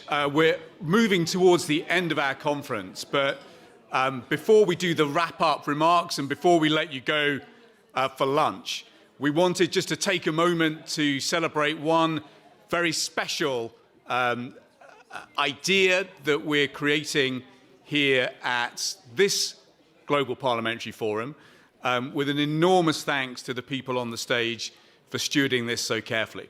So at the absolute core of the Parliamentary Network's mission is to try and make it as easy as possible for people to build spaces around particular topics of interest.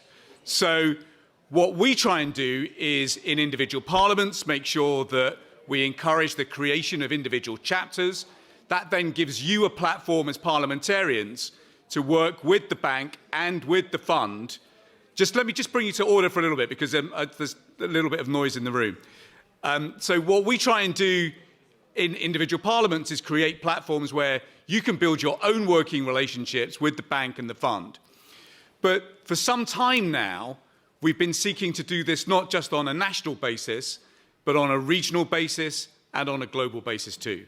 So the forerunner was the network that has been created, the chapter that has been created around our young parliamentarians that will be meeting a little bit later. And so what we thought we would do today is make sure that we have now got the launch of a global women's chapter to create that foundation for the Women's Parliamentary Council that you'll hear about today. Now, as I'll say a little bit later on, there may well be new global topics that others want to get involved in. I've heard people talk today about creating global chapters for green finance, for example, and climate change, global chapters for digital transition and artificial intelligence.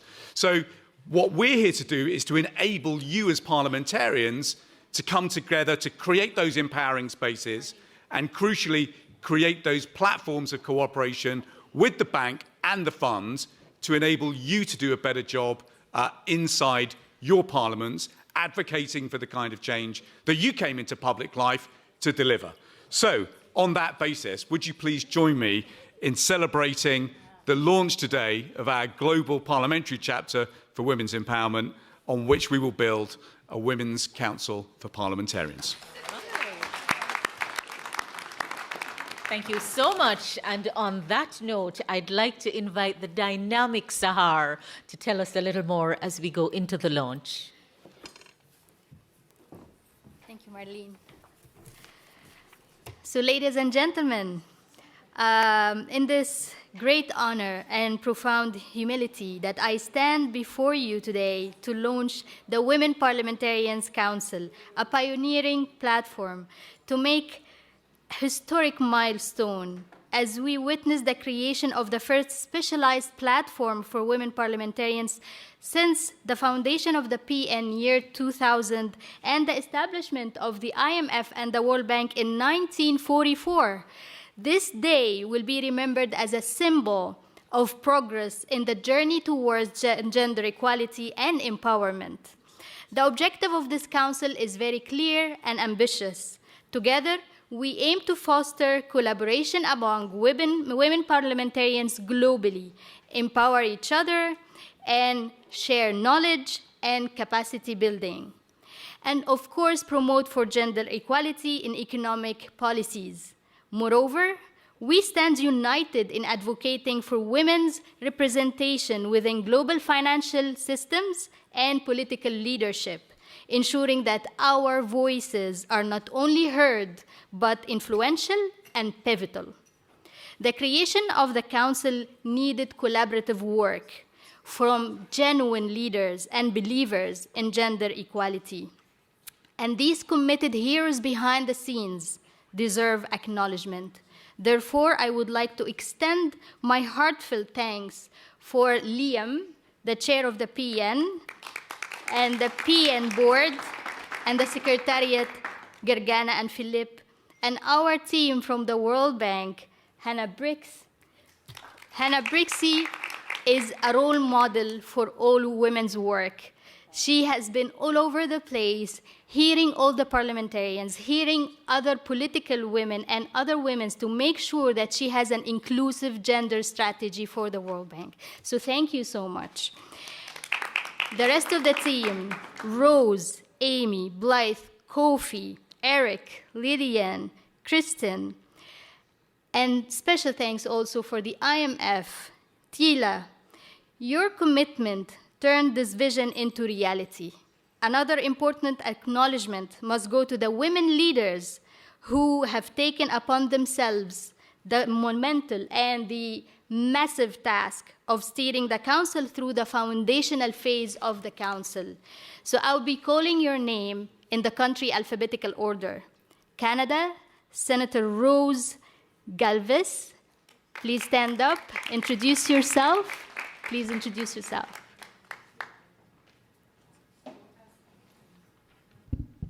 So as a woman that very early in life chose to be in male-dominated fields, engineering, science, academia, and now in politics, I very well placed to know the obstacles and the challenge. I think that our daughters doesn't need to have all this in front of them. So for their sake, I'm joining this team. Thank you.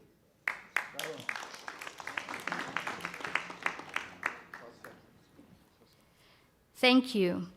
Greece, MP Sevi Volodeki. Sorry for I'm pronouncing it wrong.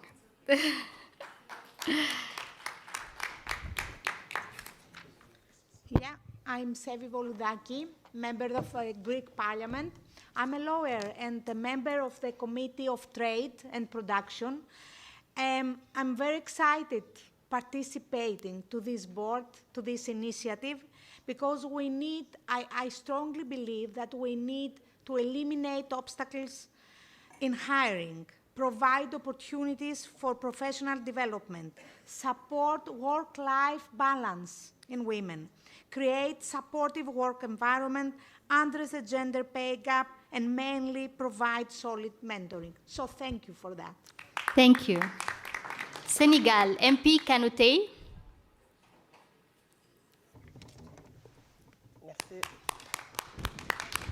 Thank you. I'm Adi Kanouté, and I am from a member of the Senegalese Parliament. I'm a founding member of this council whose goal is to release the potential of women. We, as Senegalese women,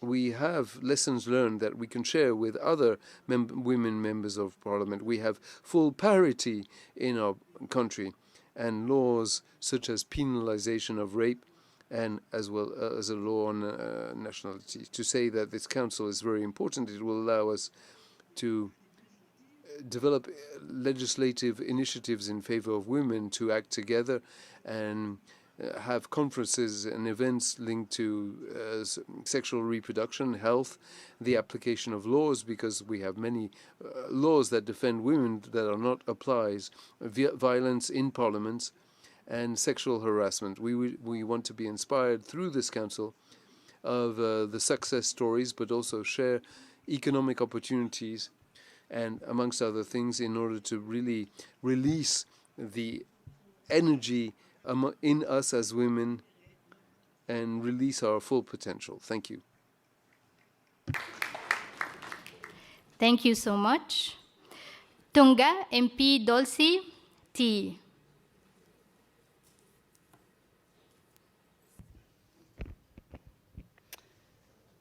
Esteemed colleagues, Malo Lele, my name is Dulcie Elaine Day, and I hail from the Kingdom of Tonga in the South Pacific. I stand here before you today with immense respect and unwavering support for the launch of this remarkable Council for Women Parliamentarians. While Tongan culture cherishes and honors women, the global tide of challenges is undeniable. Its waves reach even our distant shores. In our parliament of 26 members, a mere two are women. Tonga, a nation grounded in Christian faith, recognizes the inherent equality bestowed upon men and women by God. Therefore, I firmly believe that our effectiveness as parliamentarians will soar when women and men stand shoulder to shoulder with equal opportunities.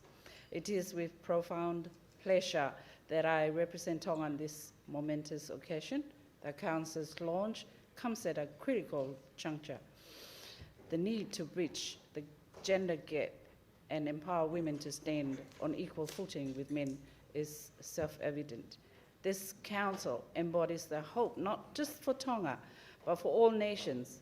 I would also like to express my gratitude to the esteemed moderator, Honourable Marlene, and the insightful speakers for their contributions to this crucial discussion.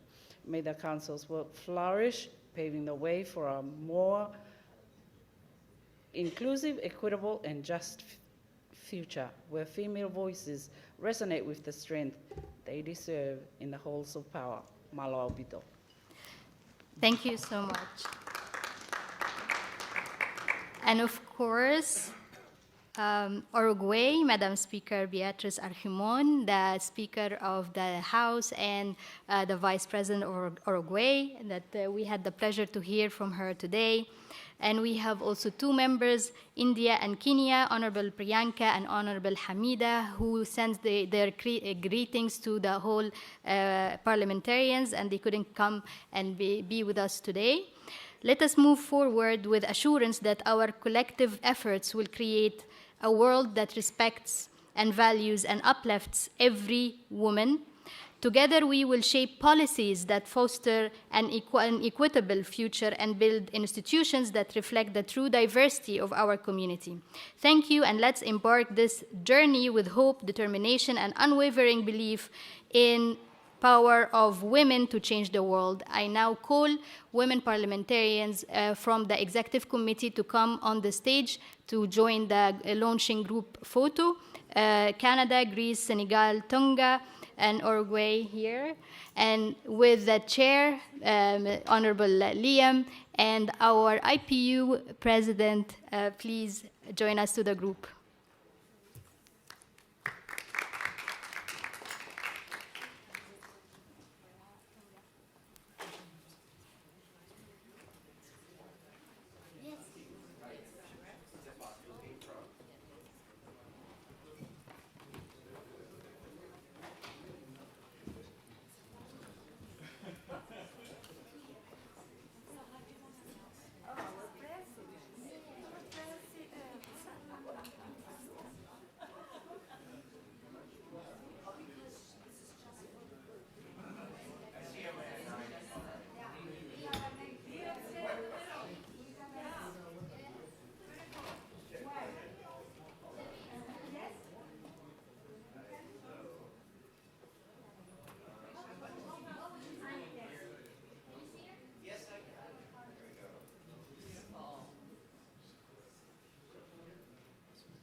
So, ladies and gentlemen, you have been a patient audience. I want to thank you. The session is formally brought to an end with the launch of our council. But I think, you have anything to we're say? going to wrap Yes. up. Right, so that, folks, that brings us to the end of this year's Global Parliamentary Forum. So what we have tried to do is to make sure that we've covered some of the biggest topics in development and finance. So you've heard lots about debt and green finance and AI. We've heard lots about good governance. You've heard a lot about gender equality. There are two more meetings which are available to you over the course of today. So one is for our young parliamentarians. That's going to be in MC 4800, starting a little bit later on this afternoon. And we've got one more session on health, which is going to be in MC 850 as well. So there are then just a few next steps that we would like from you. So we would love you to report back to your parliaments when you get back home. We would love you to consider creating country chapters so that in your parliaments you've got platforms to work with the bank and the fund on your agendas. We'd love you to write for our website. This is a website which is for you. It's a blog where you can share some of your thoughts and reflections on what you've heard this week. We'd love you to apply to join the field visit, which is going to be in the Caribbean, I'm delighted to say, where we've got a special focus on small states. And finally, I hope that you will think about joining some of our global chapters, not just the new global chapter on women's empowerment, but global chapters we hope to launch on green finance and AI, as well as for young people in the future. The final duty that I have is to ask you to join me in saying thank you to an extraordinary number of people and an extraordinary team that has helped make this year's Global Parliamentary Forum a reality. So our partners at the World Bank, to Kofi, to Rose, to Blythe, Amy and their team, thank you very much indeed. To our partners at the IMF, to Tristan and to Tilla, and everyone working with you, thank you so much. And above all, to our extraordinary team at the Parliamentary Network, to Gagana, to Philippe, to Eli, to Bat-Adine, and to the entire Parliamentary Network board, a huge thank you for making this year's summit possible. So look, let me finish where I started yesterday. So we all know that we've got huge challenges to confront as we try and slay these 7 giants standing in the path, blocking the path to achieving the Sustainable Development Goals and the Paris Climate Agreements. Poverty, hunger, disease, lost learning, conflict, debt, and climate change. These are significant challenges that are getting worse. But the prize ahead of us is extraordinary. Living standards that could triple over the course of this century. Making sure that we all get to that land, making sure that we don't leave anybody behind, is going to require courage and solidarity from each and every one of us to make sure that we share the prizes and guard each other against the perils along the way. Let me just finish with the words of one of my fellow countrymen, John Maynard Keynes, who helped create the Bretton Woods institutions in 1944.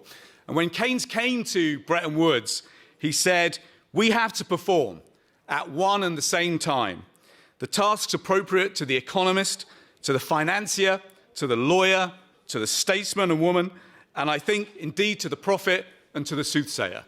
The challenge that we have is difficult and complicated, but with courage and solidarity, there's nothing we can't achieve together. Thank you so much indeed for joining us today, and enjoy the rest of the week here in Washington. Thank you. The forum is now officially closed.